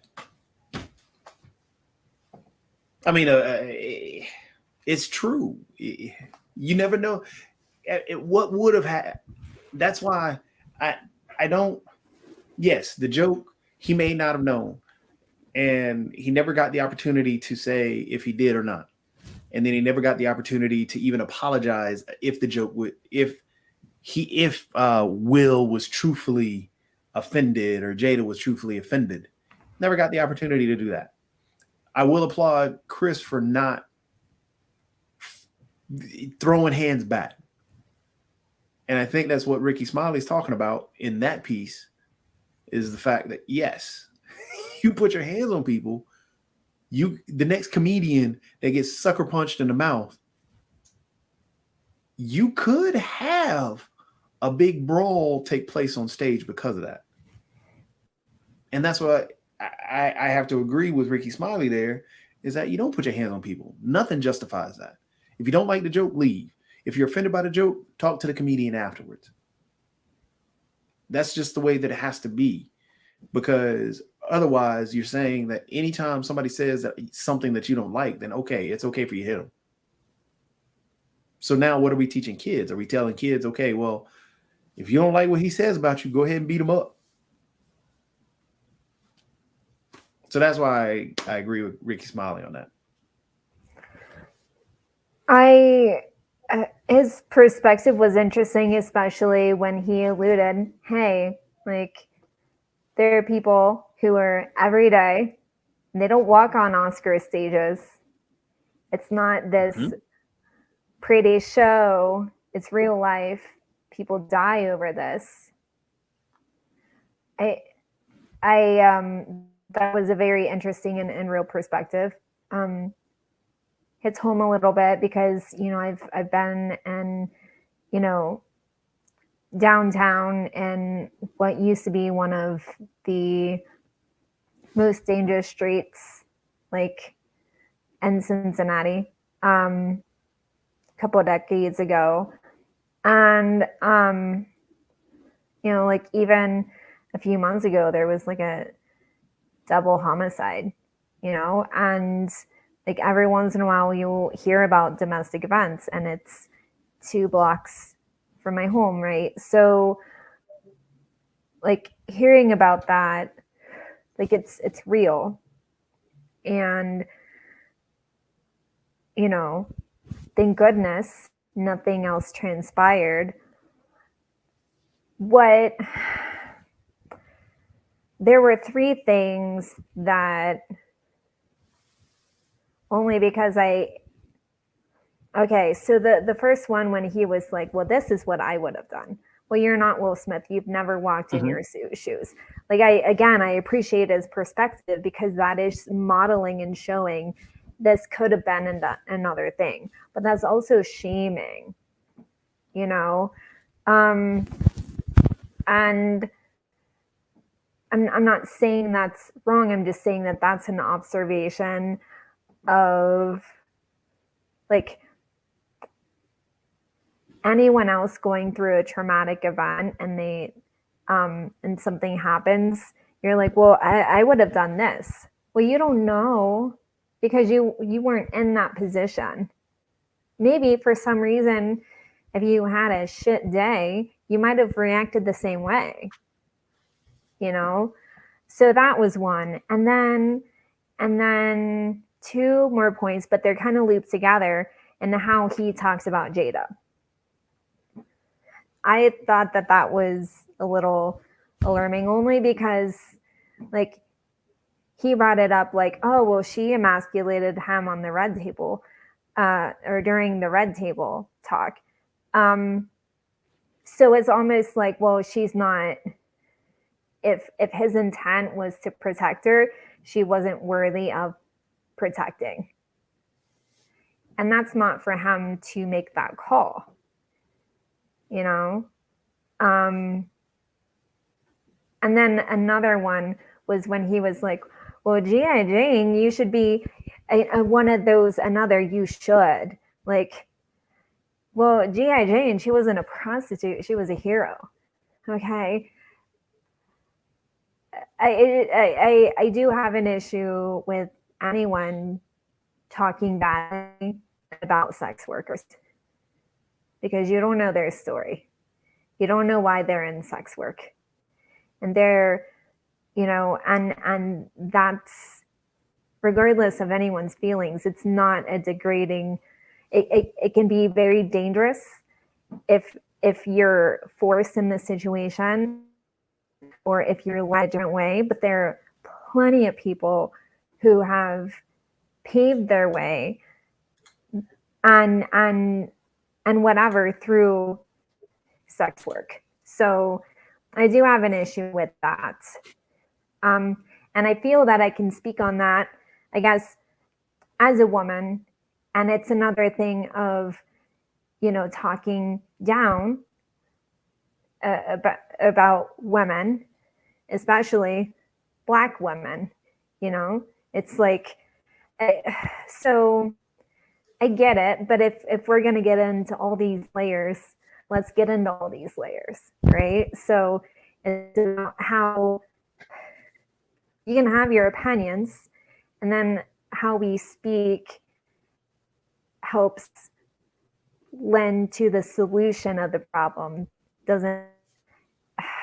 It's important to not continue to cycle into the problem, which the problem was the hot mess that happened on Sunday. Does that make sense? I feel like I went into like wormholes, but No.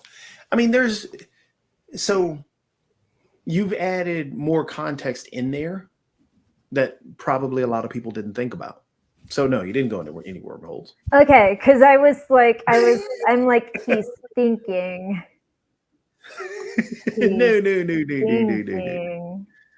No, not at all. No, you added more context that, again, that people did not think about. And that did not take away from the realness of his comment about, hey, you don't put hands on people because you never know what may come back at you. Yeah. And you may end up in a cemetery. And that's actually what's happened to a lot of people that has happened to. So no, 100%. But let's not perpetuate the whole notion of dragging women into the ground to prove your point. And that is one thing that I think that is happening with the Jada situation, because people are still trying to shift blame away from Will and trying to perpetuate Black women are evil, or he's in a toxic situation because of this Black woman. That's I can't with that. That is a major problem. It should not be that way. No.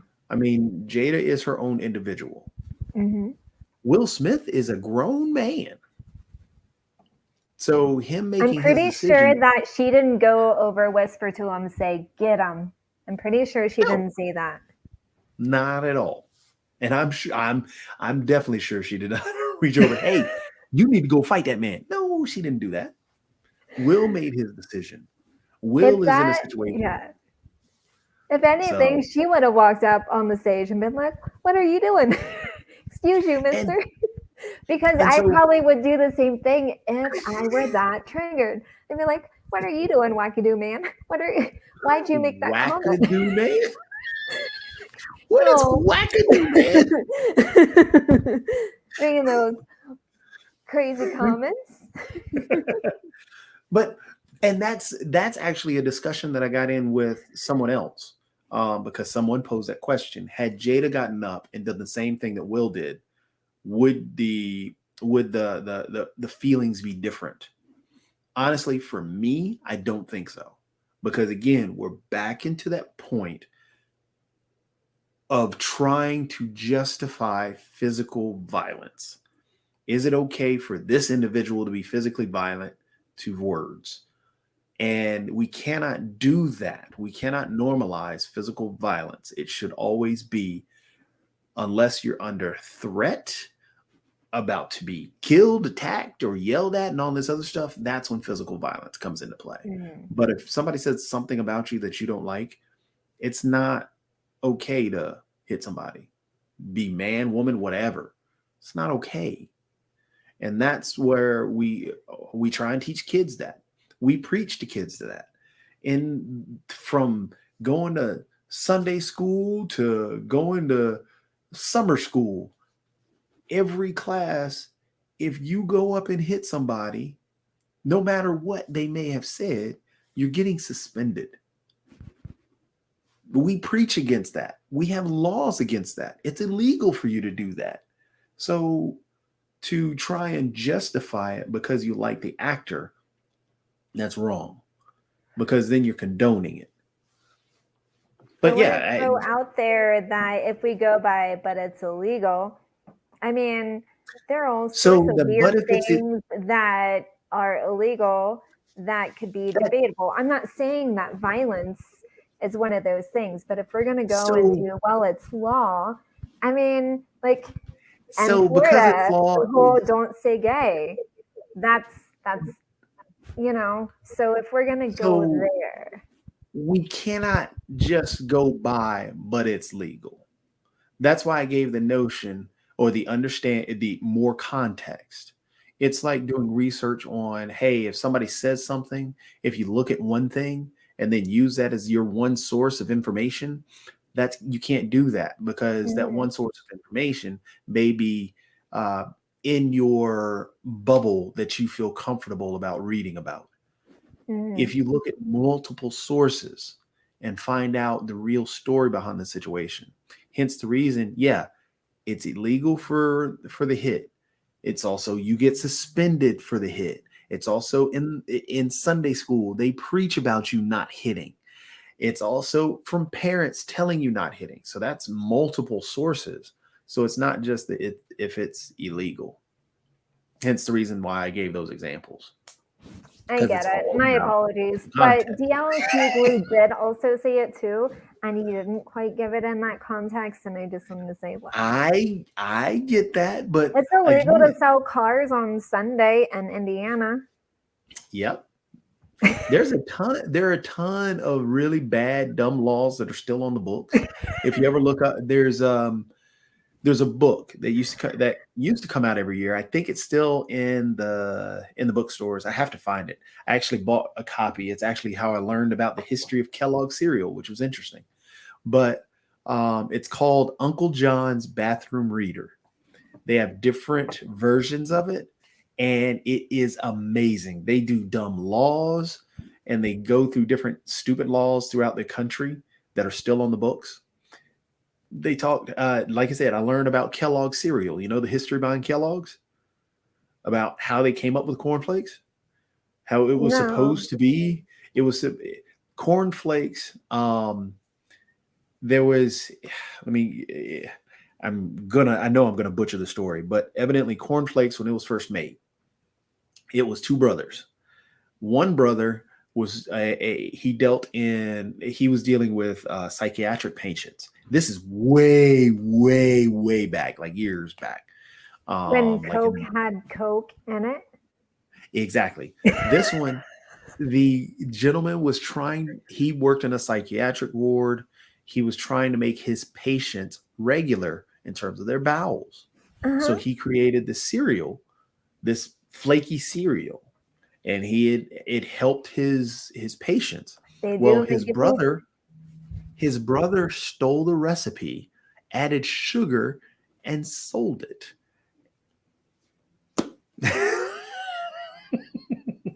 Uncle John's Bathroom Reader. You got to read it. It's classic comedy. Yeah.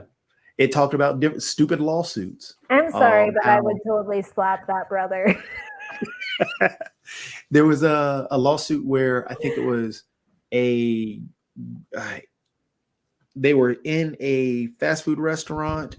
It was a girlfriend and a boyfriend. The girlfriend got up and slipped on the floor. This was how all the laws with the signs slipped on the floor on a fast food restaurant, ended up suing the fast food restaurant and winning. That was in the same, I think that was a few years later, was with the coffee cup, where the lady was given the coffee cup and she spilled it on herself in the drive-through and then ended up suing McDonald's and winning. She had like 3rd-degree burns. And so that prompted McDonald's to make sure that their coffee makers didn't go above a certain degree. So really, she did have some standing, because it wasn't just that, they made it way too hot. And now the lady could have put it in her cup holder. She totally did. But how many times do we do dumb shit? I'm just saying. How many times do we do dumb shit? So it's kind of one of those, you could have, you should have, you could have done this, you would have, if you would have. And no, we do dumb shit all the time. How many times have you not been an upstanding citizen? We all are not upstanding citizens 100% of the time. There's that 5% Jacoby who probably is asshat of the world, but you conceal it because we all do, right? And I see parts of you that make me want to be like, really, mister? But but you're also my brother too. But like, we all do stupid shit, and it's not excusing, it's not condoning, it's accountability. And what do you learn from it? And like, one of my favorite things growing up, though, okay, so I do talk about my own trauma and just like, oh my God, what the hell? And one of my favorite things, though, is, I would be so hard on myself. And then my mom would be like, so you fucked up. What are we going to do about it? What are we going to do about it? And so I think just that's an important thing to think about too. You fucked up, Will. What are you going to do about it? Let's not go after his wife. No, it had nothing to do with her. Nothing to do with her. No, it had nothing to do with Chris. It was all about Will. So what's Will going to do about it? And that's where I hope. But I know that hope will go unfulfilled in some, but I'm hoping that we continue to focus that, okay, the action was wrong. Everything he did was wrong in terms of putting his hands on somebody else. Yeah. But what are we going to do about it now? Yeah. Exactly. Why he did that, we have to look at the history of his life, not what Chris did. There's no reason to sit here and say, well, Chris Rock was trying to beat up on him and all this and that and the other thing. No need to slut shame Jada either. So tired of that narrative.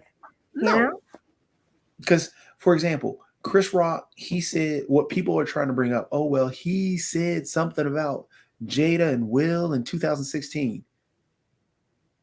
All he said was Jada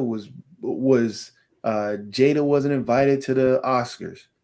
Oh, and Will Smith made $23 million for whatever what was it, Wild Wild West.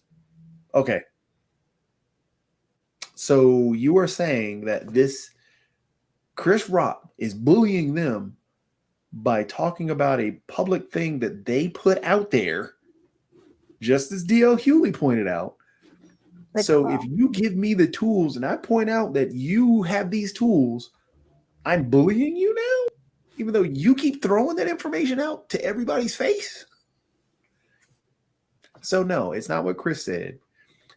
Shaming Jada, it's not anything Jada did. She didn't do nothing. She disapproved. She didn't like the joke that Chris told. Okay, what are you going to punch the TV next time you see somebody tell a joke about Jada? Because Jada didn't like the episode of This Is Us, so I'm going to punch the TV now. No, it doesn't work that way. So Jada did nothing wrong. It's everything Will did. That's where we have to figure out. And again, who is Will? That's where he needs help. And honestly, it's something that we all should look at within ourselves. It's a lesson that I feel that we all should look at. And call me crazy, I thought, well, wow, this is a very interesting and brilliant opportunity that it actually happened at the Oscars, because it is very fuddy-duddy, la la la. You know, you push for so much diversity, and you're going to get triggers. It's going to happen. It happens. It's not right. It happens, right? It's not like free reign. It just happens, you know, and it's a lesson to learn for when we all have our dark parts, but not a lot of people are going to do this. We love to point fingers. We love to slut shame. We love to blame the comedians. We love to do this. We love to do that. But really, if we just, you know, look in yourself, anytime that you've done something stupid that wasn't, you know, that was harmful, okay? Whether it was physically harmful, emotionally harmful, mentally, spiritually, you know, against someone. We've all done it, whether it's intentional or unintentional. We all have dark parts of ourselves. It's looking into those dark parts for lightness so that it doesn't happen again. You know, and we all have this.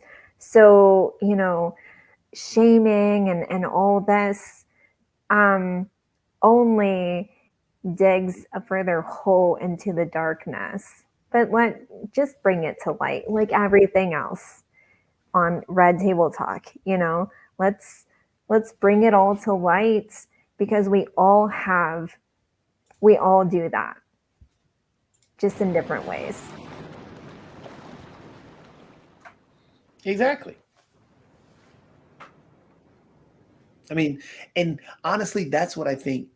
So I had posted out in discussing this when he had posted the apology. Mm-hmm. I was happy that he posted the apology.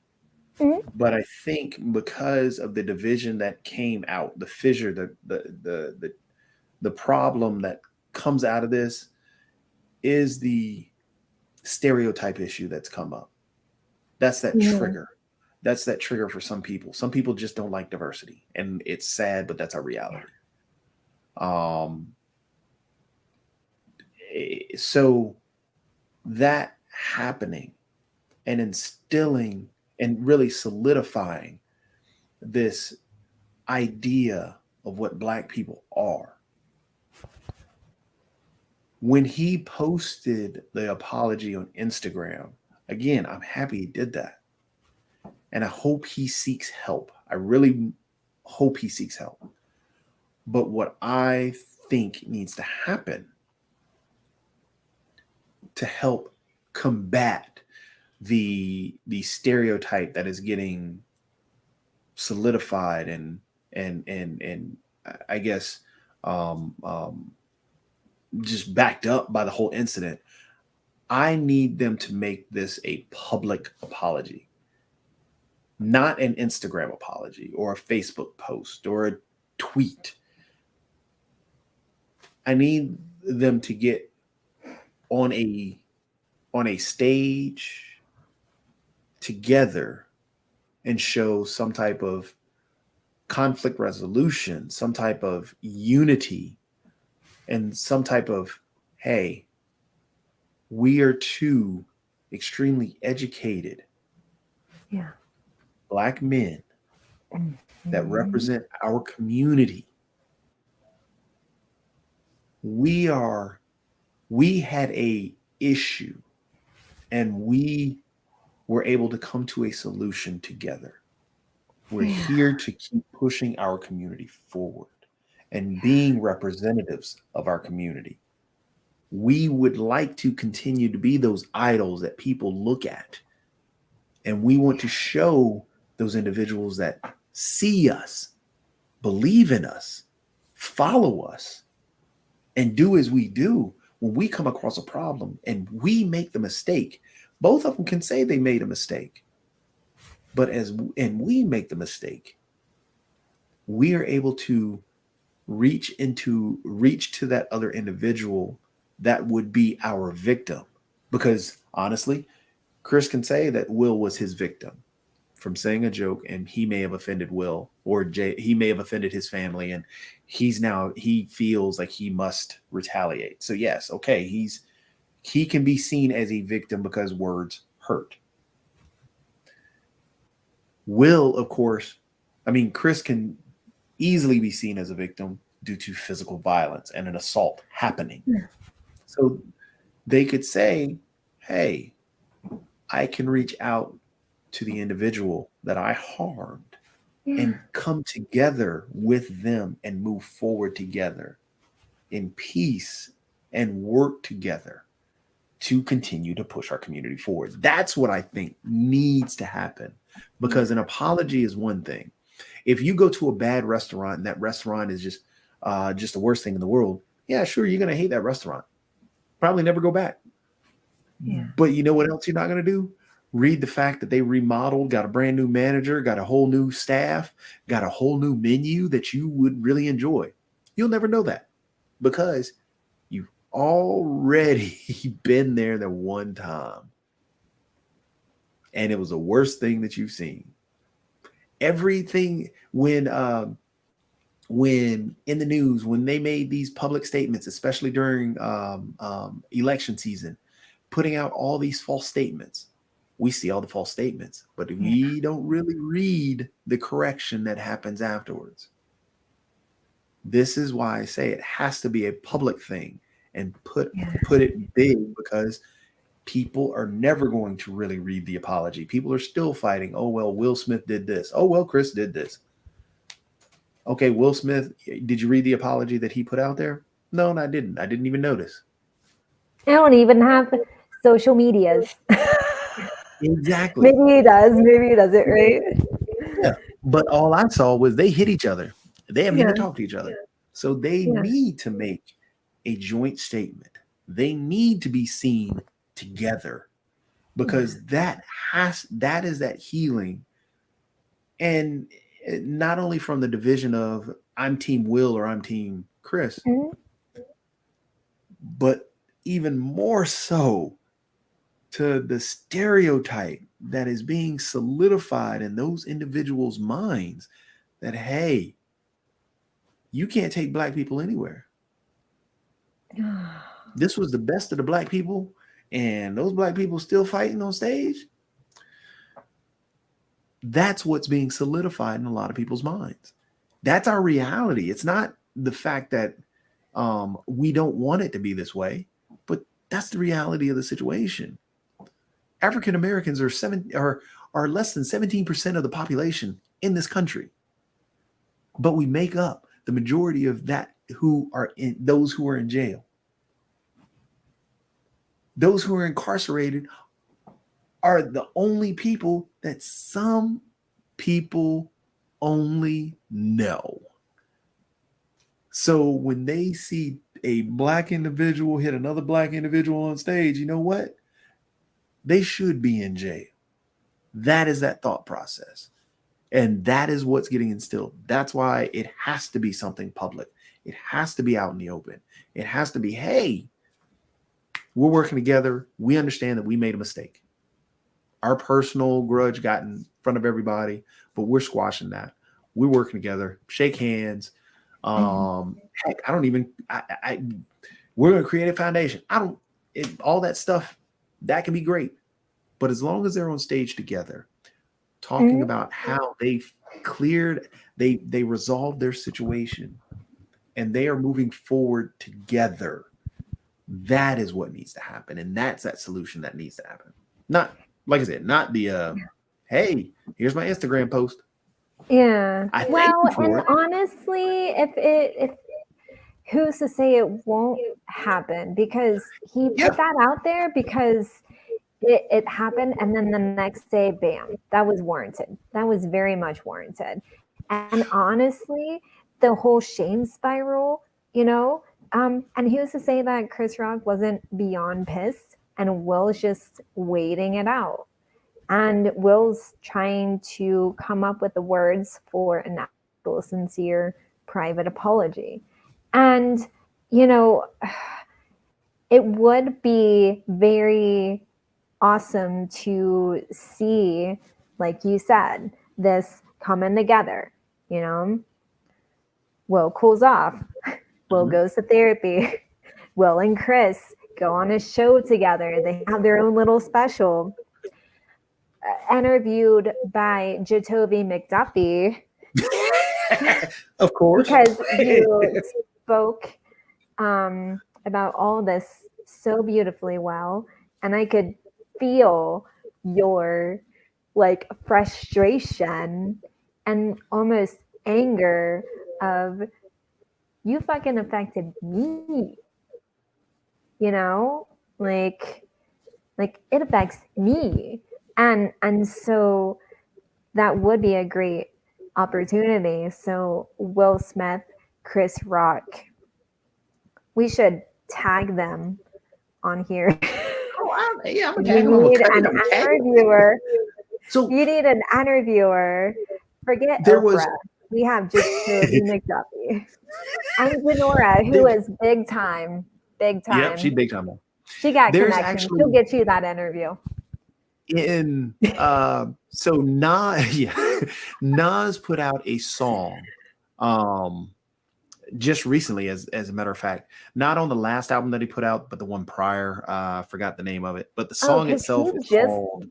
He just got put one out like a month or two ago. Yeah, Nas has put out 2 albums really quick, but the last album was good. I liked it. Oh, the one before the one that he just put out was really, really well done. Which is why I'm trying to. There's a song on there called Death Row East, and in that song, actually, this is something that honestly Nas was talking about, where he was having the problem with Tupac, but they never got. He talked about in the song, at the end of the song, talked about how he was going when Tupac had passed away, he was actually going to Vegas.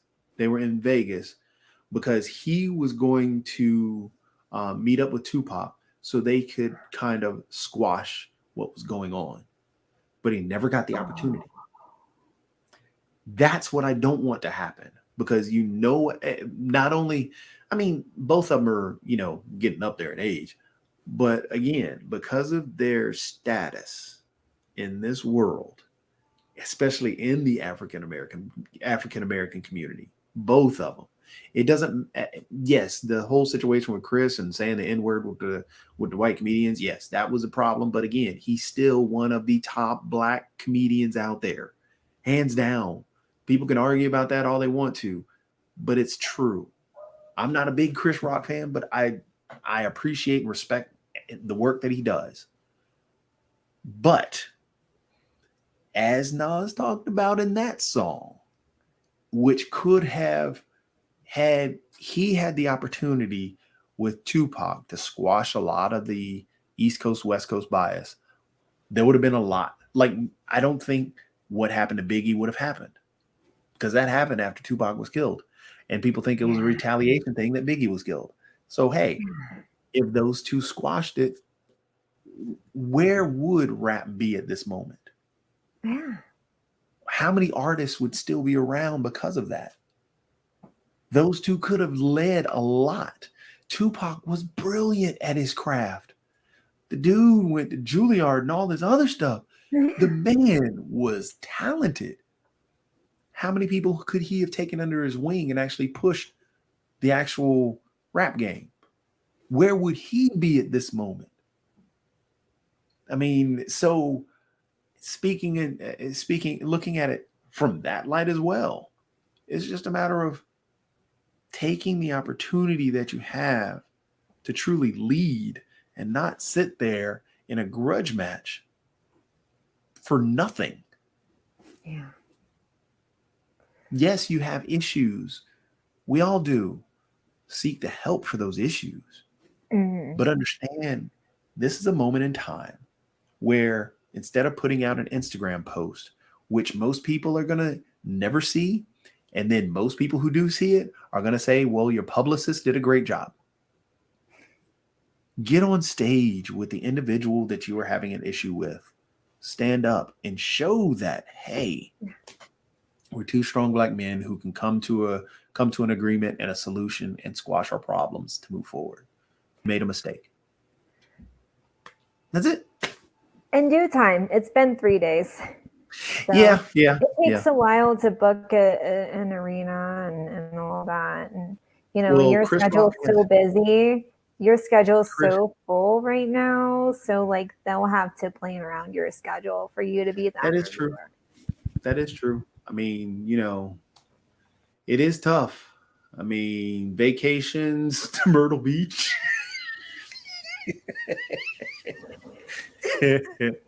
Playing video games. Yeah, you know, I mean, it's a tough thing. It's a tough time right now. Tough time. I love it. Oh my gosh. No. And oh my gosh. This is why there are times when I'm on this show and I'm like, what the hell are we doing? But you were like, no, we need to talk about this. Yeah, fine. We can talk about Turning Red, but we need to talk about this. And I love that because you give everyone else space. So you 100% get to have space all the time that you want. But this, I just appreciate you allowing me to be in your presence while you own your space and you embody it. And I just like going through so many sides, right? And so many layers. And now it's just like, I'm just a better person having this conversation with you and learning and growing and holding up my feminine piece, like, you know, but really learning and growing and understanding and being a part of that. So thank you. Hey, your family, and I learned from you a tremendous amount. Likewise, friends. Oh my gosh. Mark was dropping some things too. Mark drops knowledge. I'm surprised he doesn't have 5 wives and 20 babies. He's just Who's to say he doesn't? I mean, Mark is the man. He is the man.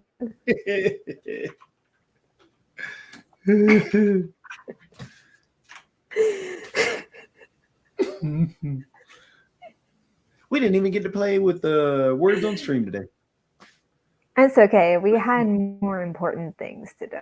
Yeah. We're still on level 15, so that's a tough one. That's a tough game. Very tough game. Oh my gosh. You know, so many of the amazing Markisms, it's like Mark is such an intelligent man and they love him so dearly. And then he's just this beautiful, sweet, pure soul where I get on and I'm like, what's going on? It's like playing back and it's all him. He has a window up, you know. It's like he would be able to build a rocket ship if it didn't take technology. Yet there are certain things in technology he's like fears at, and then he's like, oh yeah, I'm gonna draw grapes for cherry trees, and that was the greatest thing ever. I'm just gonna regurgitate the playback 4 different times.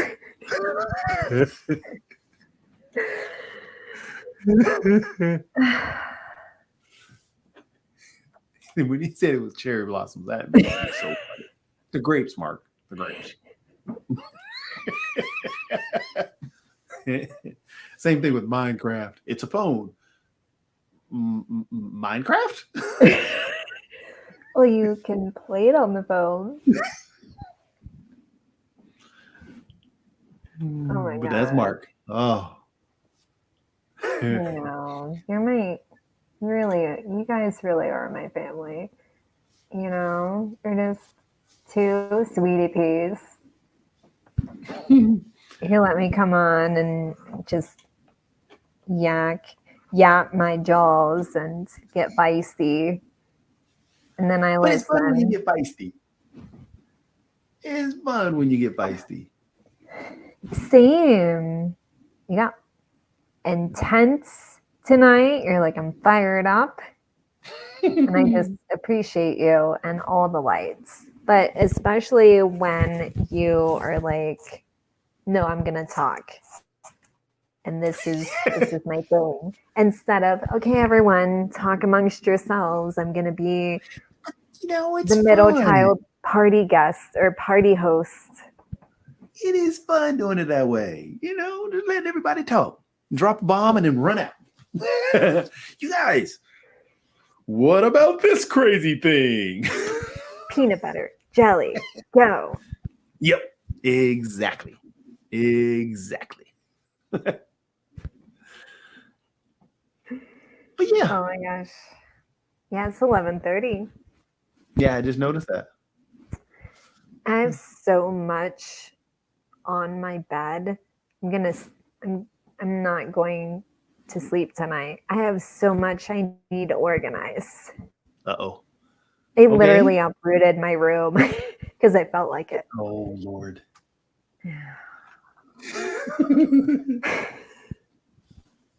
So it sounds like you're going to have a nice long night tonight. I know. It's my weird schedule. I'm not a night owl, but I'm a night owl. Yeah. And I can hear now, so I'm happy. That is a good thing. You're testing them out. Trying on my new ears now that they are clear of fluid. Oh my gosh. I'm sorry. I've been waiting to talk to you about this all night though too. How's the weather been down in North Carolina? It got really cold the past couple of days, and then today it was really nice. And I think we're supposed to get back up to the 70s and 80s. Really? Yeah, it's supposed to get really, really nice. Oh, Jahan. Hey, Jahan. Hey there, Jahan. Popping on. What's going on? What's happening? Oh, nothing. What are you up to? Where are you Uh, at? yeah, I got caught up because so technically I'm at a gaming spot and decided to enter a tournament, and then I'm working with this company called Landfest. Like they do a lot of charity work stuff. So I've been kind of like working with them, and they did like a meeting to kind of like meet everyone that's part of the team. So I've been pretty much doing that. So I just Nice. literally got out the meeting now, and I was like, maybe to see if they're still on. Maybe we'll see. How's the we're still weather? on. How's the weather over there? It's been real crappy. It's been on and off. I worked last night. Oh, well, not last night. I started in the morning because I don't know if I told you I started working on a television gig. Doing production. I'm a production assistant now Big for a time. TV series. It's called The Best Man. Have Jahan you heard of making The all that Best Man money. before?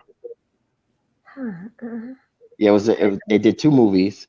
I'm gonna have to They Google. did The Best Man and The Best Man Holiday, and then they had a cliffhanger because the guy's wife died of cancer.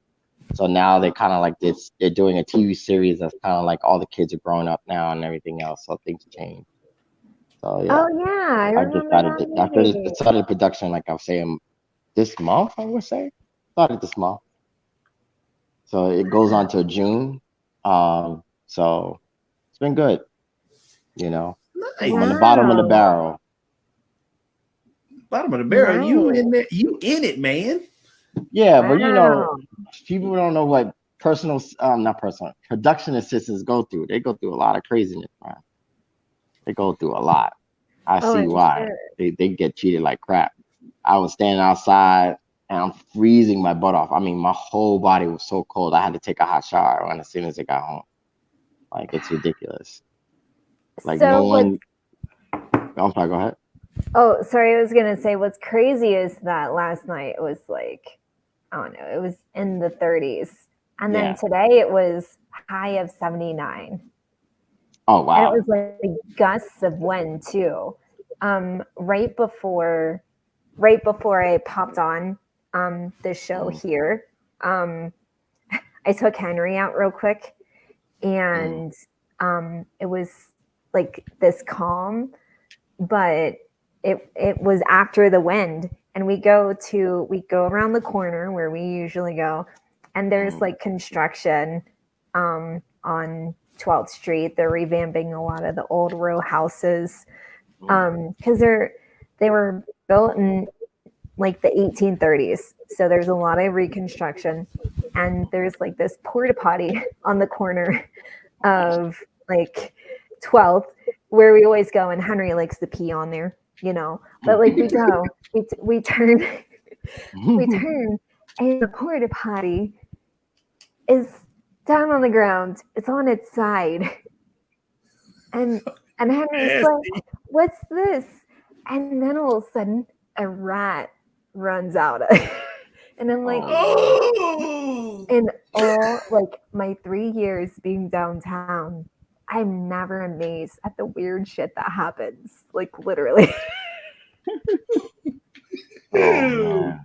I felt like I was in like a big city, like New York City or Chicago, like some weird shit with the rats going on. I'm like, what is this? But yeah, so that was my city moment today. But yeah, it was like literally ice bowls last night and like craziness. And then today it was like, Daisy Duke weather or whatever. It was crazy. Oh man. So from rats. I'm still kind of. So wait a second. Was the rat in the porta potty coming out? The door was open because the porta potty just like fell over on its side. So I'm like, well, that's a gross mess. So the door was open, and like Henry and I are on the other side. It's on the end of the block, and Henry and I were on the other side. I'm like, Henry, let's not go here. And then as I notice, yeah, this rat just flies out of the porta potty. I'm never going to a porta potty again. Yeah, I porta was like, potties are this- dangerous. Yeah, Henry's like, where am I gonna pee now? And I'm like, no, we're going here.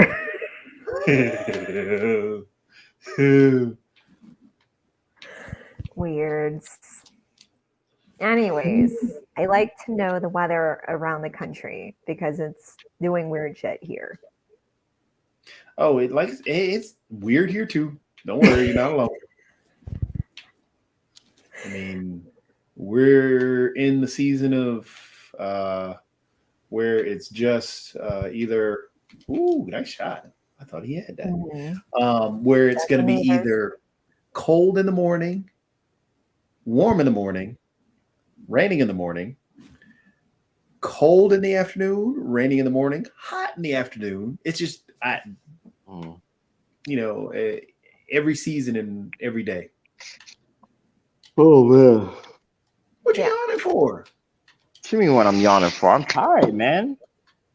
I have every right to be tired. I work too hard, work too many jobs, I do too much. Need to settle down. Do too much. Speaking of triggers,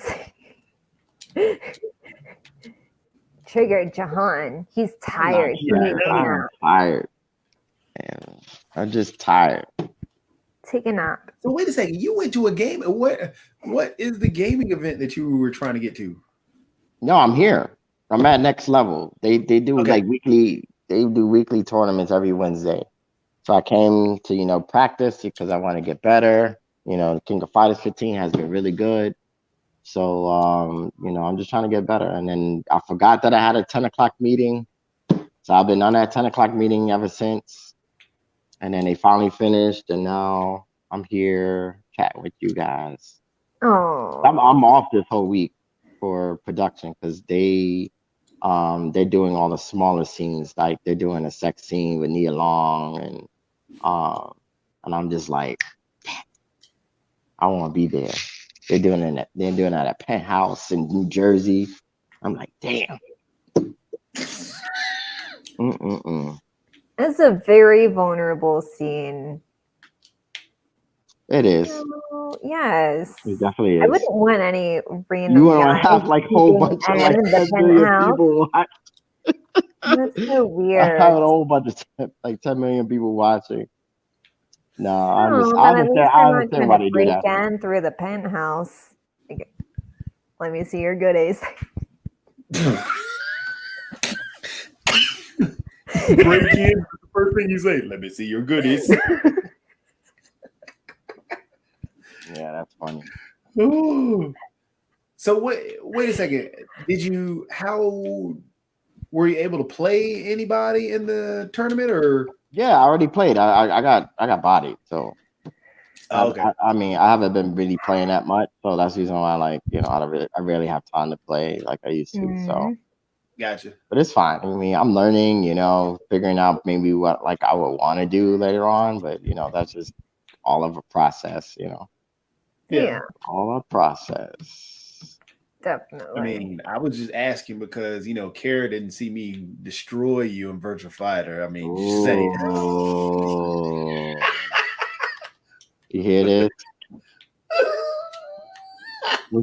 Kara, what you actually thought happened? What do you think? What do you think happened? Jatovi Onyo.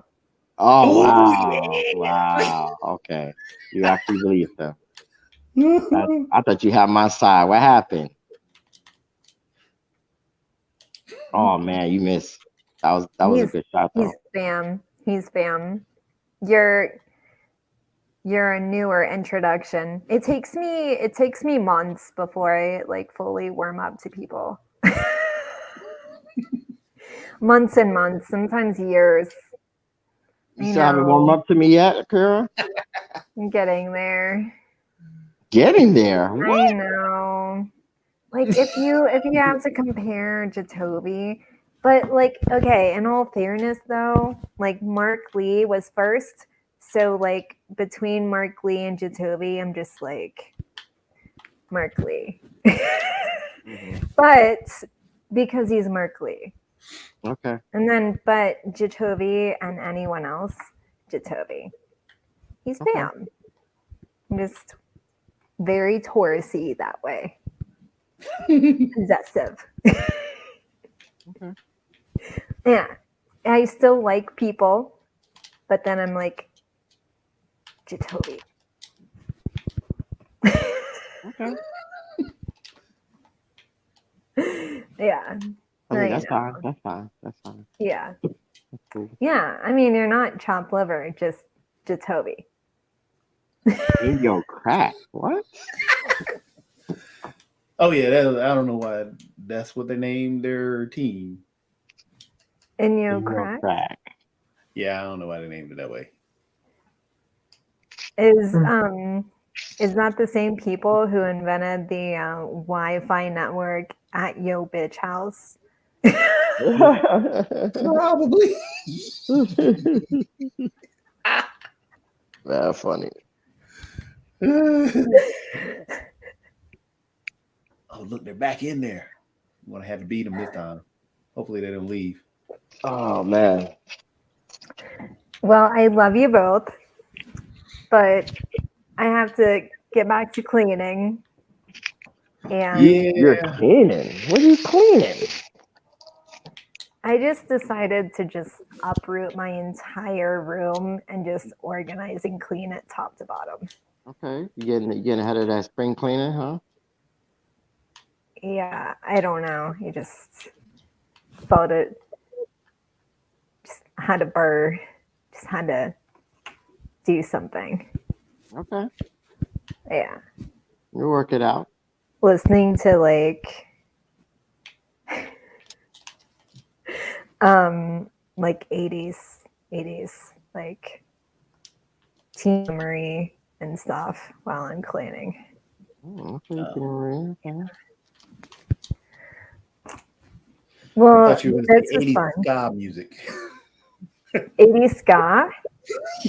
That's what I thought you were about to say for some reason. I was like, okay. Do I look like? No, that's what made me laugh. Especially after we talked about you listening to Tupac and Biggie. Ew. Jahan needs to take a nap, but I love you both, and I love you, Gamers Den World. Bye. Well, Bye. Actually, we should close the show tonight because I mean we are coming up on 3 hours. Okay. Okay. Hit it. Oh yeah, hold on. I gotta. Okay, I can hit it now. Okay, I'm gonna hit it. There we go.